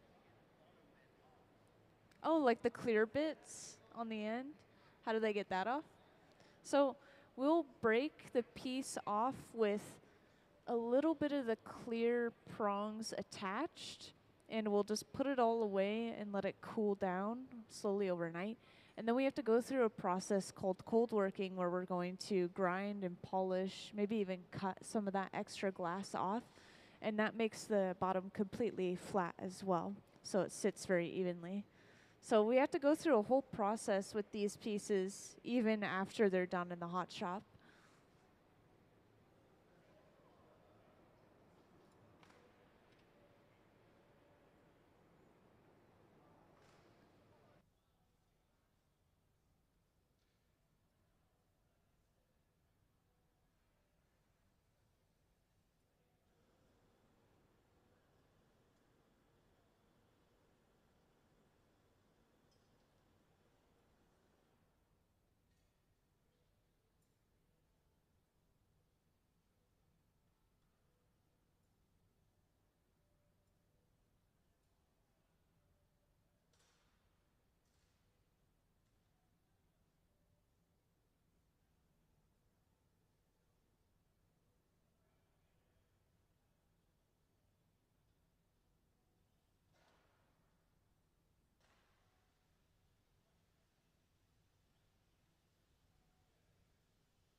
So at this point, looks like we're getting ready to break this piece off the pipe and put it away.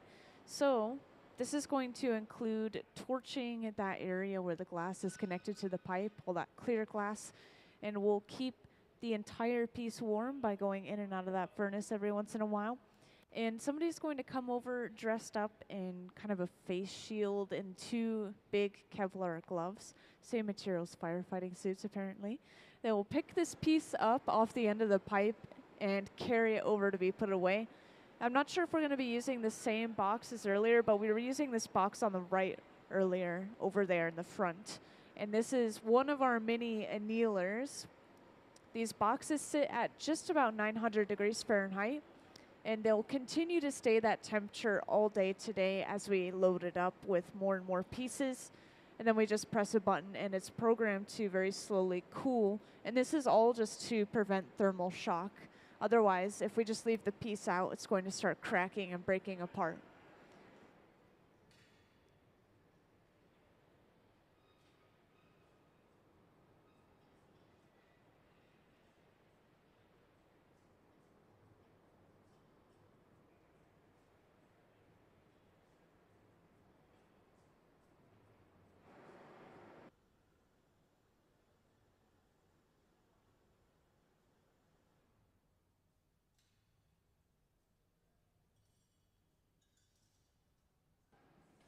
So same as earlier, we go ahead and apply a little bit of water to those connection points.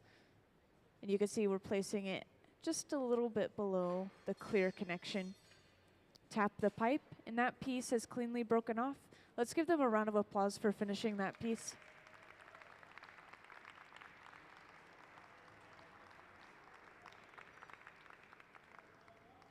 Thank you. So once again, that's gone in the annealer, and it's going to slowly cool for about 12 hours, so we won't see that piece again until tomorrow at least. And I believe we will continue making these throughout the rest of the day today. I know we only need 2 for the commission, but we just want to make sure we have some to choose from, basically. I will check in with them real quick, though, and just see where we're at. And once again, if anyone has any questions, feel free to just grab my attention.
Hey, could I have the Kids Design glass, please?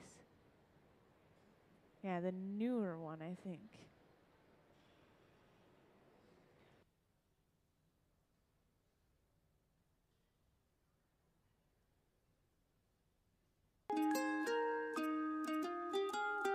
Like art through the ages, glass has always been sort of made by designer and maker. And so to highlight that relationship, we created Kids Design Glass, where kids age 12 and under can make a drawing and submit it to us. We'll make 2 pieces, give one to the family, and we'll keep one to put in our collection and build the exhibition that has been Kids Design Glass. We get a huge stack of drawings and we sift through them to pick the ones that we can make and the ones that are interesting. 200-300 drawings a month, so we get a stack of drawings. We go through each one. It's a drawing and a story about the drawing. Probably the most unique drawings are the ones that really stick out. The ones that aren't like based on a character that they've already seen, the ones that come straight from their imagination. Usually kids by that age, they're not really tainted by like pop culture and outside influences. They kind of like what they like. My original idea for the rainbow marshmallow, when the marshmallow melts, what comes out are their tears. And this one cries rainbows. Like in the inside, it's all rainbow. It was the first time that I was like kind of made contact into like the glass blowing world. And what was really fun about it was knowing that a piece that I've come up with that is like part of my self-expression was like interesting enough for others to like incorporate it into the real world. Being in a creative environment, I think that builds self-esteem, and the fact that they're going to have this thing that they're going to have the rest of their lives of something that they had as a child, and then knowing that they're actually like in a museum collection, which is pretty incredible when you're under 12 years old. If any other kids are entering the program, then I'd say I really hope that your art gets chosen. It is really mesmerizing to see the details being put on. I was just very happy that the Hot Shop team actually chose my art. Who knows, maybe if you're timing it just right, you could actually get up there when your art is like being displayed up there.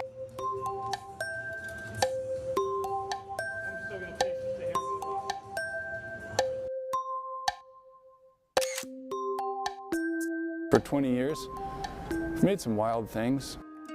It's so free, and I would say loose, but what we really pay attention to is making sure that we're capturing all the details. There's so many challenges in making the kids design drawings, and I think that's something that maybe the average viewer wouldn't notice. A lot of these objects are very fragile and are just different than any of the other glass I usually work on. The way the kids draw them, they just have no idea of what, you know, glass can do, so they just draw it however their mind imagines this object.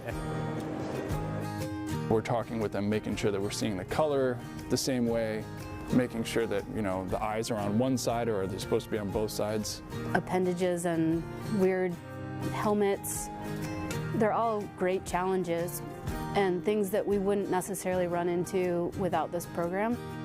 I think it's inspiring for us as glassmakers, and I hope it's inspiring for the kids doing the drawings. I hope the kids kind of see that their creativity is this muscle that they need to exercise. One of the best parts about the program is seeing the kid in the front row giving us tips on how we can make it better or things they don't like that we're doing. They have a voice here. I designed the lion crab in 2011.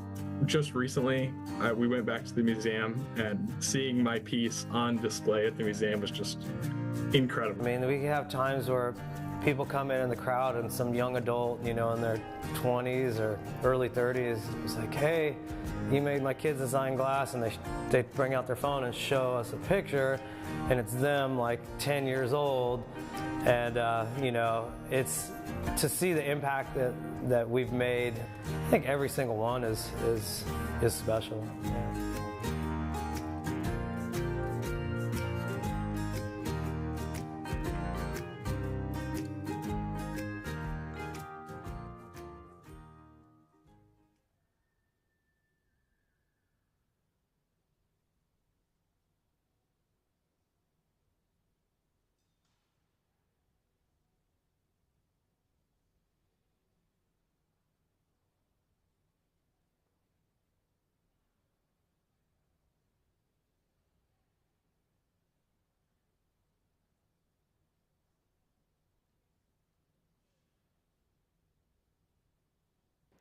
And I see quite a few new faces in the crowd, so I just want to let you all know what we're working on and welcome you into the Hot Shop.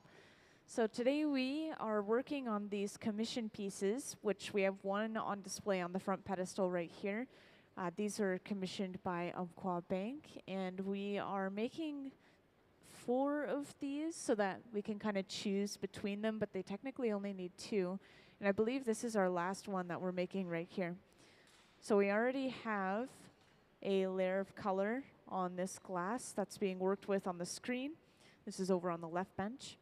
At the center bench, Trent is using the leftover little bit of color to sculpt a horse. And this is really satisfying and really fun to watch. Oh, not this time.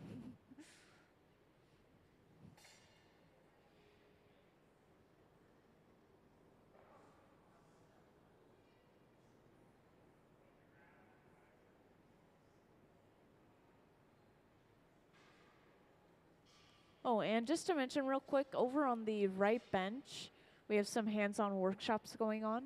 So this is something people can sign up for. They come down onto the floor, and they sit at the bench themselves and get to make a small item. Today they are making some egg paperweights, some egg-shaped paperweights. This is specifically because it's just about springtime.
And I think that we have a few new people, so just to point out one more time, this commission piece on the front pedestal right here is exactly what we're making.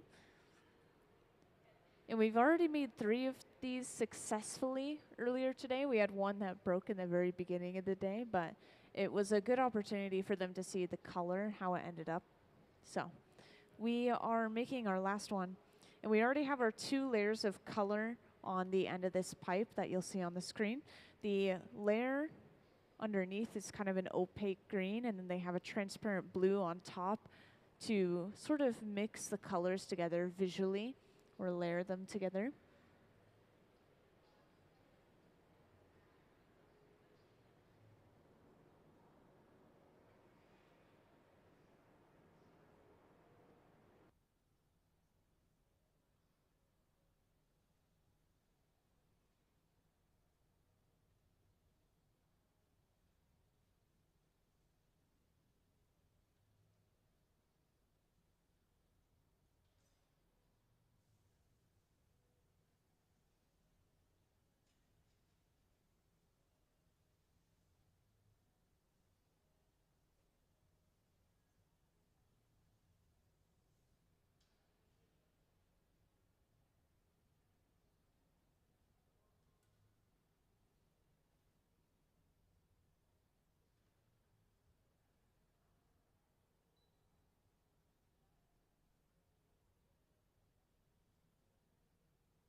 So at this point, we let those layers of color cool down. We've gathered a layer of clear glass over top of this. And this is mostly just to build up some mass, but we also just don't want color on the very surface of our piece.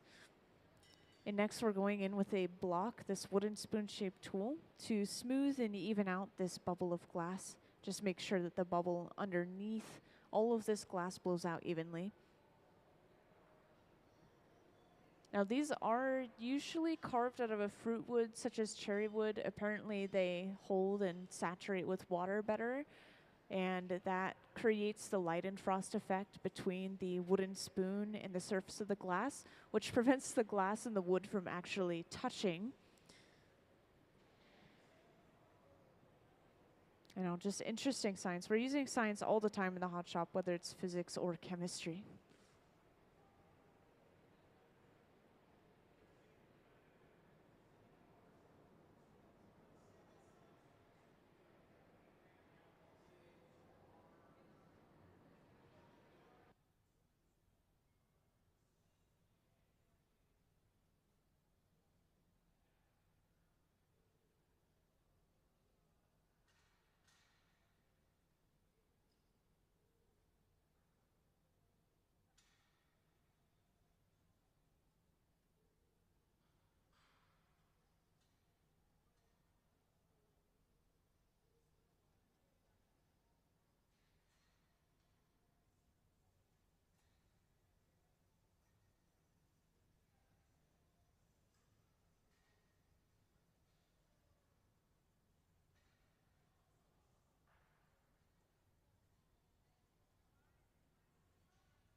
So same thing as last time, we're letting this glass cool down in order to gather our next layer of clear. And the reason we do this, I'm going to describe what happens if we gather hot on top of hot. If we have a hot bubble of glass, then we gather a fresh hot layer of clear glass over top of it, everything is going to be moving. We'll lose that shape, that core, and we also could even collapse or alter the shape of the bubble, which causes the piece to blow out entirely uneven. So that little bit of patience, just letting everything cool down, makes the whole process so much smoother and the piece so much better in the end.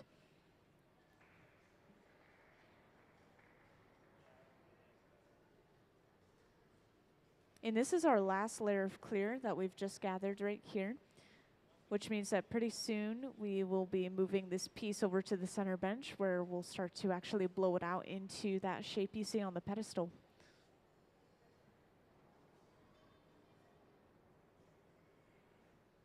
And for those that might be too far away to see this shape, it's kind of an upside down heart shape or maybe like an arrow.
So now we're ready to start blowing this piece out. Yeah, things really start to pick up speed at this point.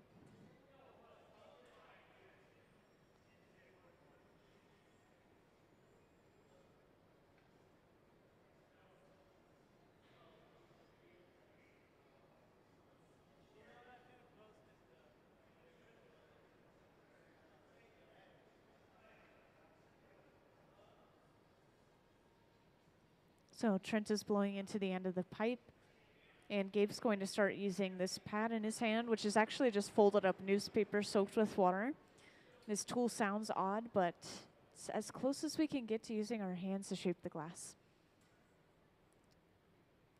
We'll start using wooden paddles at this point too. These are only being used for shielding the artist's arms and hands from the radiant heat coming off of the glass.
And after applying a little extra heat to this area near the pipe, we're now creating the jack line. And the jack line is a line or a divot that we squeeze or carve into the glass using the jacks, which are these two metal blades. And this line is where we break the entire piece off of the pipe later on. So we'll always create this before we even finish the shape off.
So we'll use gravity to shape the glass. We'll hang it down towards the floor every now and then.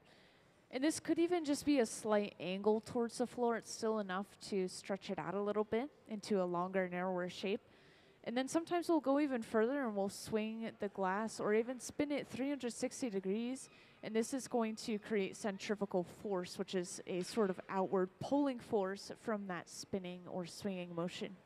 So we are using a lot of physics to shape the glass. And next we're going to use these two corkwood paddles to squish the sides of the piece. And this is definitely the most satisfying part of the process.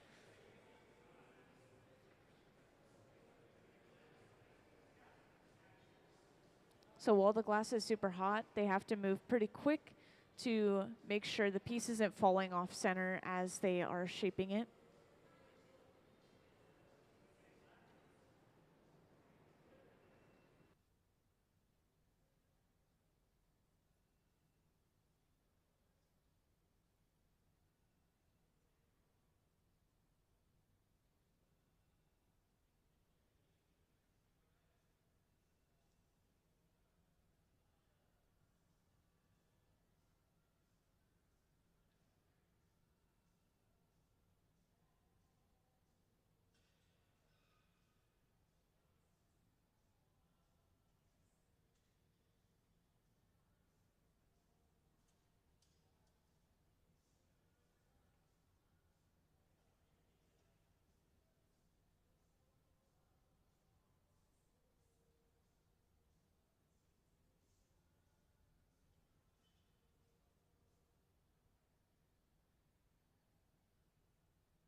So we've preheated this station on the table here. This is just a piece of metal piping that we've set up and preheated, maybe rubbed a little bit of beeswax on it to prevent the glass from sticking to it. And we need 3 people for this job. One person is pushing the glass down onto this pipe.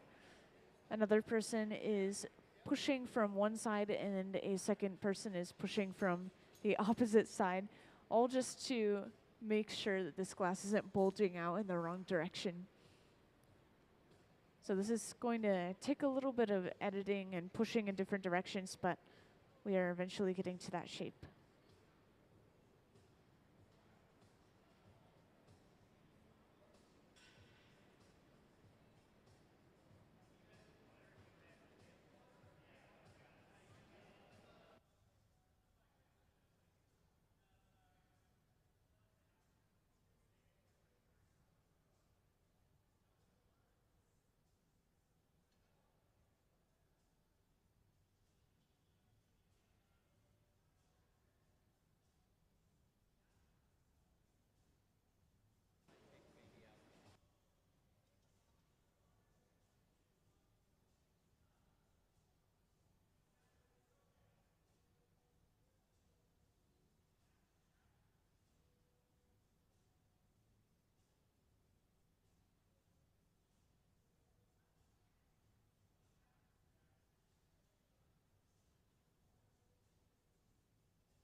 Also, we're just using this nozzle to blow compressed air to get the smoke away from Gabe's face. We're not really using it on the glass at the moment, but we do use it to cool the glass sometimes, like blowing on a hot piece of food.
So it looks like they're going to heat it up and try something a little different.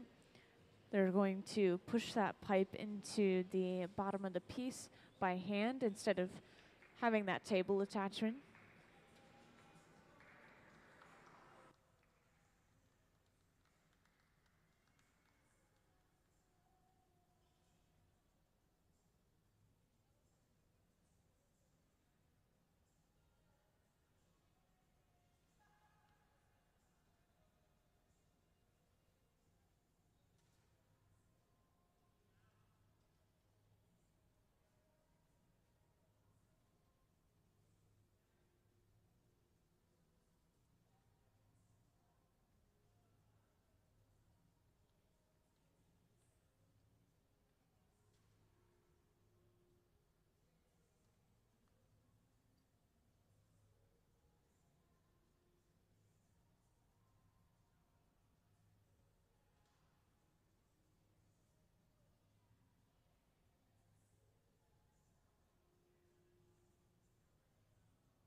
And next we're using this smaller handheld torch.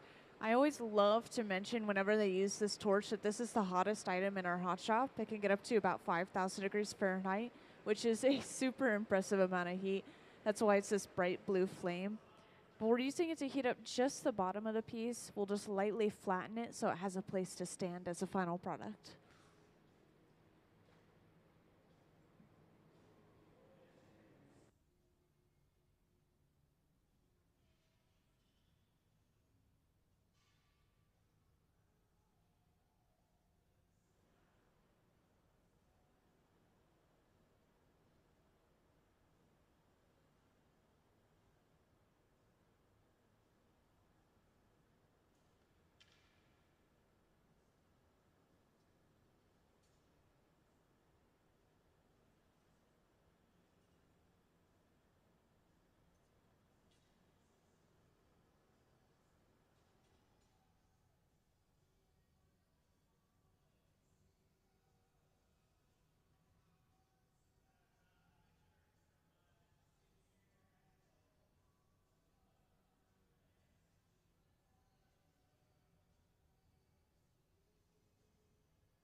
So at this point, we are just going to keep this glass warm. We're not trying to alter it or edit it at this moment.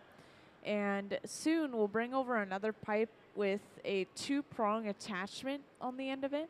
Those 2 prongs being made out of clear glass. And they'll be attached to those 2 ends of the piece, like the top of the heart, quote unquote, you know. those two prongs will attach to those flattened areas we just created.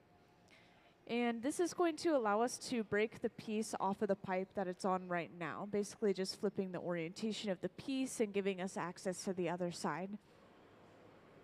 But in preparation for breaking a piece off of a pipe, we always have to torch this connection, because when we break it off, we apply water to crack the glass, so quite literally breaking the glass off. And if the surrounding area is cold, then the cracks will just travel through the piece. So we just heat up the surrounding area, and then we don't have to worry about those cracks spreading.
So now we've just brought over those two prongs. So we're just going to heat up the very ends of them to be able to attach them to the bottom of the piece. And this allows the prongs to remain pretty immobile. They're not going to be moving, flopping around when we try to attach them. Just the connection points will be hot enough to attach.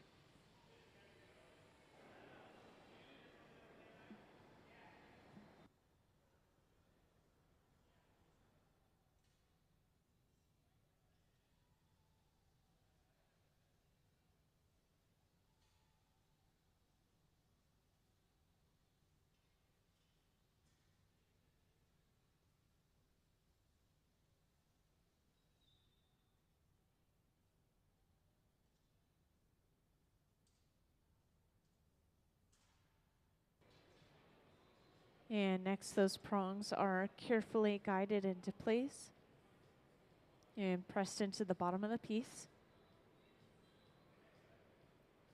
And once that's fully connected, they'll go in with a little bit of water and apply this to our jack line, that divot in the glass.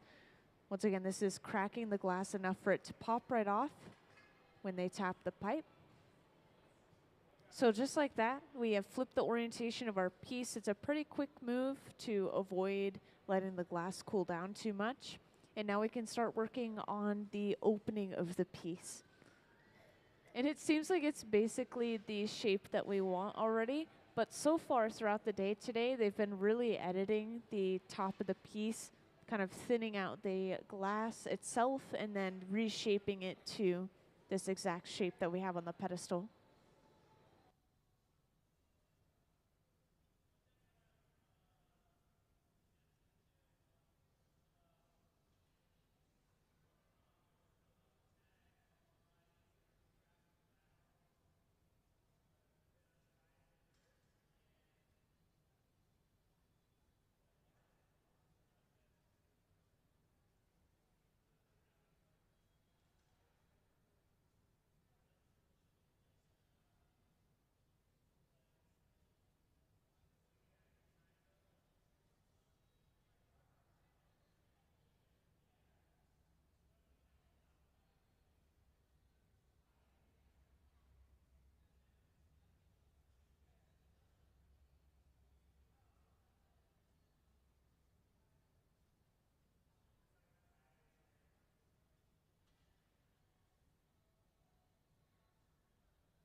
And I know a few new people have joined here and there, so just briefly I'll point to the piece on the front pedestal right here.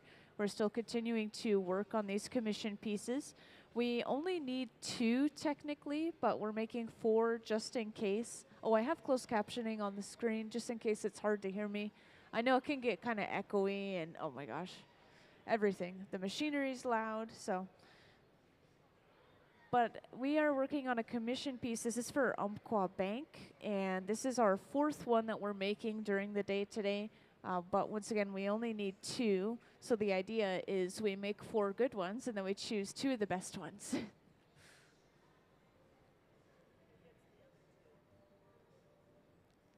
I think that we kept this one. I don't think that it's like they gave it back to us, like, here, make it again.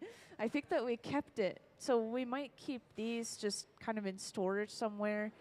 And it's not like they have a logo on them or anything. This one does, but these ones probably won't, the ones that they don't choose. So I assume they could be given as gifts. Yeah, we have a really interesting thing that happens. I think that we do it once a year, hopefully, but we will do kind of a second glass sale. And what that means is it's not like we've made 100 of the same item. It's like random little tests and leftover pieces, and then they sell them for a little bit cheaper. So maybe this is something that would pop up then.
So at this point, we've already stretched out that area around the opening, and that was that whole process of sectioning the glass out and flaring it out into that little disc.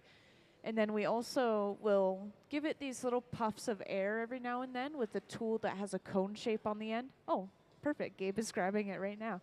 So this is called a Sophietta. We're technically using it backwards because the opening is so small. We just have to use the mouthpiece instead of the other side. We just have to remember which side we're using. But this is just to reinflate the glass. So every time he's using the Sophietta, he's just giving a little puff of air and reinflating the hot areas of the piece.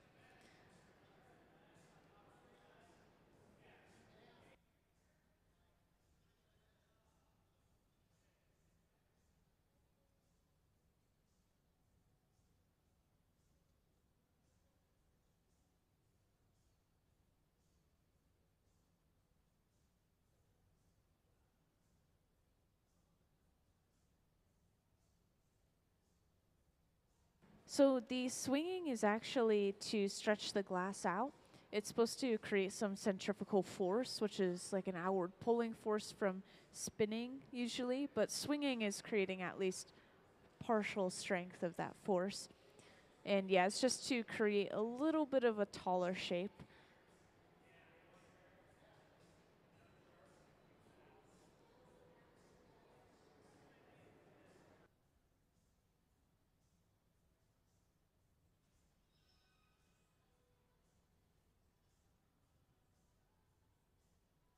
So it should be this color on the pedestal right here.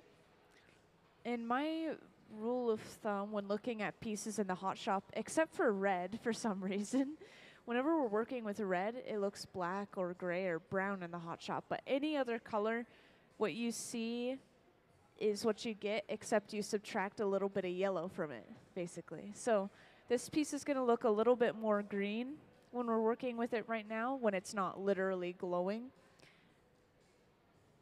because there's always just going to be a little bit of light emanating from it because of how hot it is. Yeah, we can never let the glass drop below 1,000 degrees Fahrenheit in here.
Yeah, so just a lot of touching up and perfecting at this moment.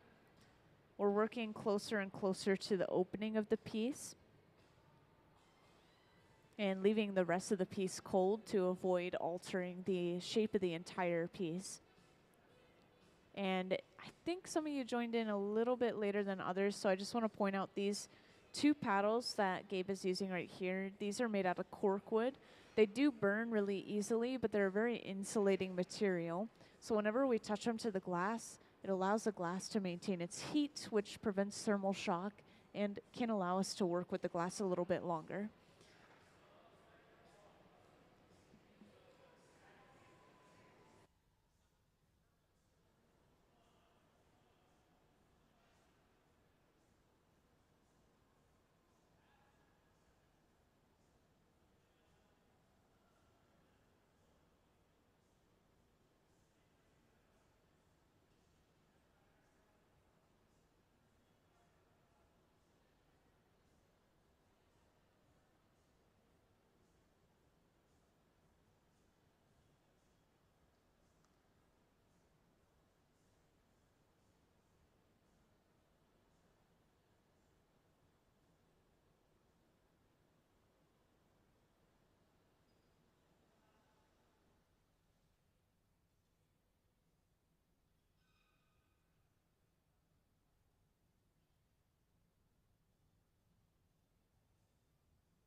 So it looks like we might be finished with this piece at the center bench.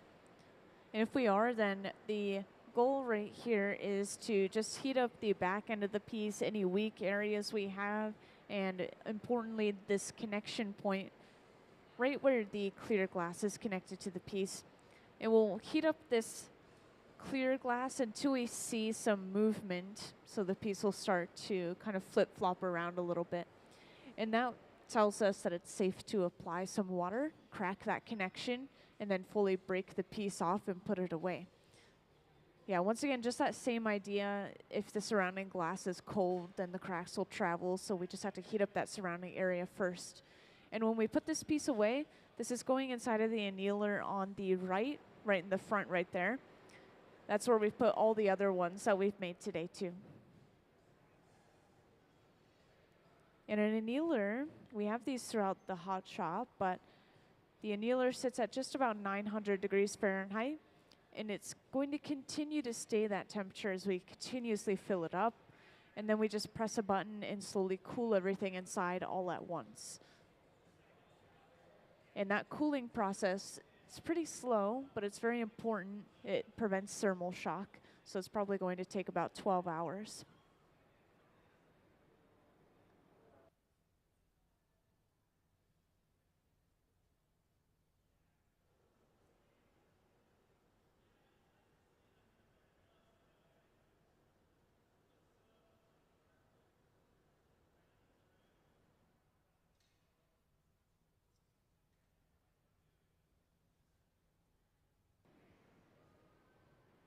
So there we've just gone in with the water. And then just like earlier, a simple tap of the pipe. And that piece pops right off. So we are done. Let's give them a round of applause for finishing that piece and all their hard work. Thank you, everyone. Yeah, so those were our big pieces. Those were our main goals today, was to finish those 4 pieces, to be able to choose 2 of the nicest ones out of that batch. Our artists are probably going to deliberate about what they're going to do next. We still do have about 40 minutes, so feel free to stick around, enjoy the warmth, ask questions if you have any questions for me. I can answer pretty much anything glass related, even if it's not physically in the museum.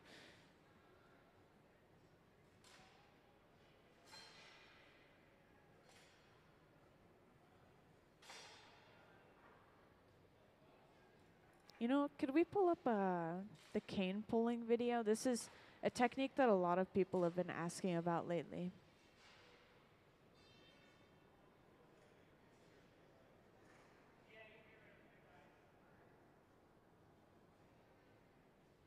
Yeah, so this is a silent video that'll be on the screen, but I think it's a really satisfying process.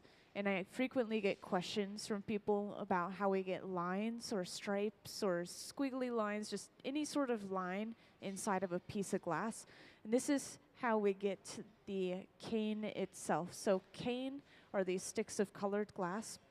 And we have to make those from scratch as well. It's not like we just get them shipped in.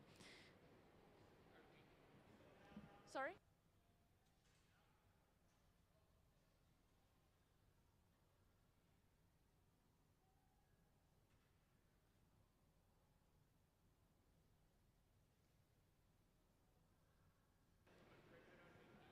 It's a lot like pulling taffy, honestly. It's very similar texture, sort of feeling. Obviously, you're not actually touching the glass, but you could feel the amount of resistance as you're pulling. And to use cane, we can roll it up on the outside of a bubble, like you see on the screen, or we can roll it up on the outside of a pipe with just a little clear collar of glass just around the opening.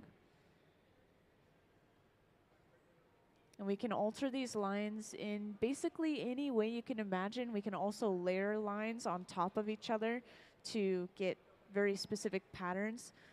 Like, people have been asking about this sort of net-looking pattern, and this is something called reticello.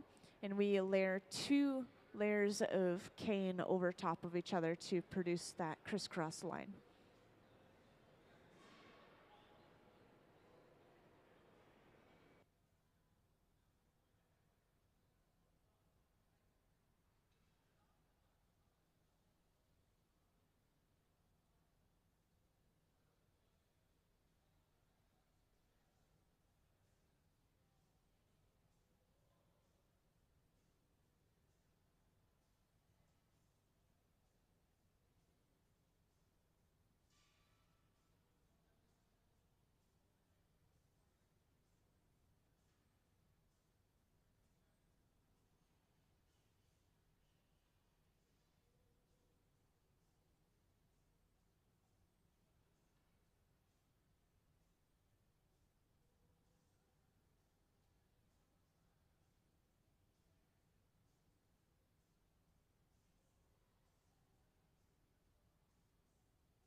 So it looks like at the center bench we're making a cup.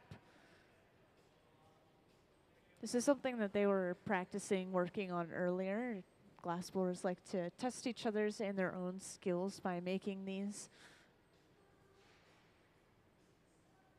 And these are all just simply made out of a single layer of clear glass on the end of our pipe.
So anything you saw earlier today was already finished, and it was put inside of the annealer, which is this box up in the front here.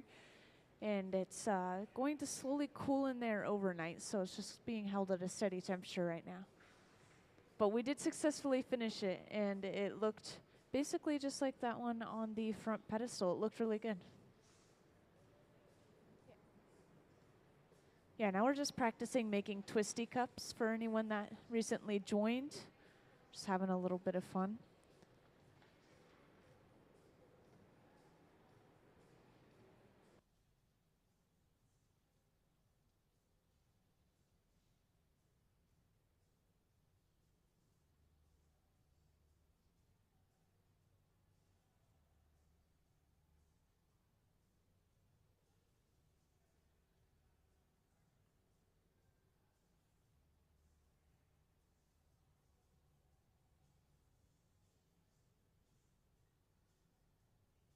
So the majority of people, well, everyone is working on the projects right here.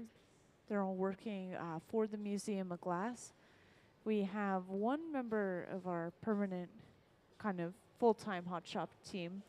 That's Gabe. Everyone else is kind of an assistant right now, but they are stepping in and working for the museum. And I think we have...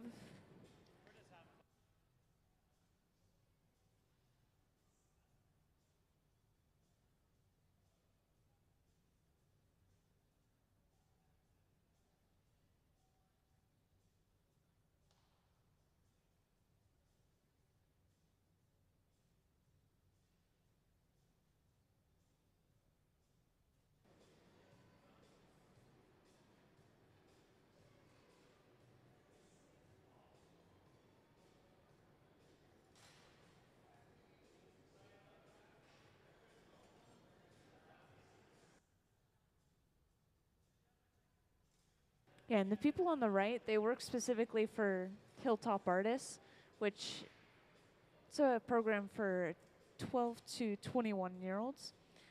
So they're all in high school, but they're all part of that program currently.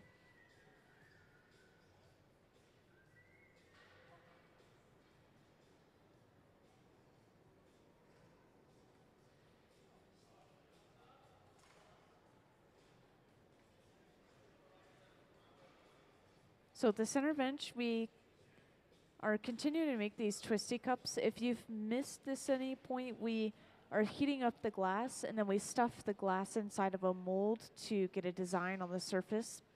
This one, it looks like we stuffed it into a mold that created a bunch of dimples on the surface of the glass, maybe. This is a little bit different than what we've been doing so far today, that's for sure.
And to change the shape of this glass, we can use gravity.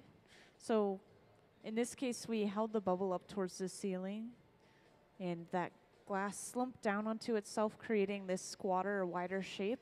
We could do the opposite, of course, which is honestly more common. Stretch it out by hanging it down towards the floor. You could imagine these as the bowls of goblets, which are the drinking portion of goblets. It's really fancy drinking glasses that have a bunch of different components in them, and this is a really good kind of stepping stone for that.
So we just attached another pipe to the center of the bottom of our piece.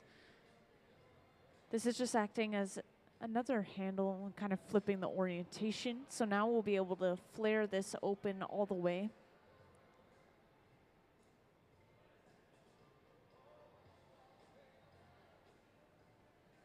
Yeah, working on this small scale, even though it's less glass, it's still really difficult to work with this piece.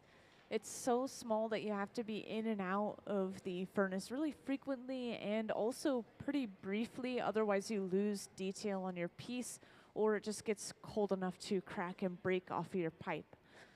So it's all just a balance.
So it looks like that little bowl was our last object being made in the hot shop.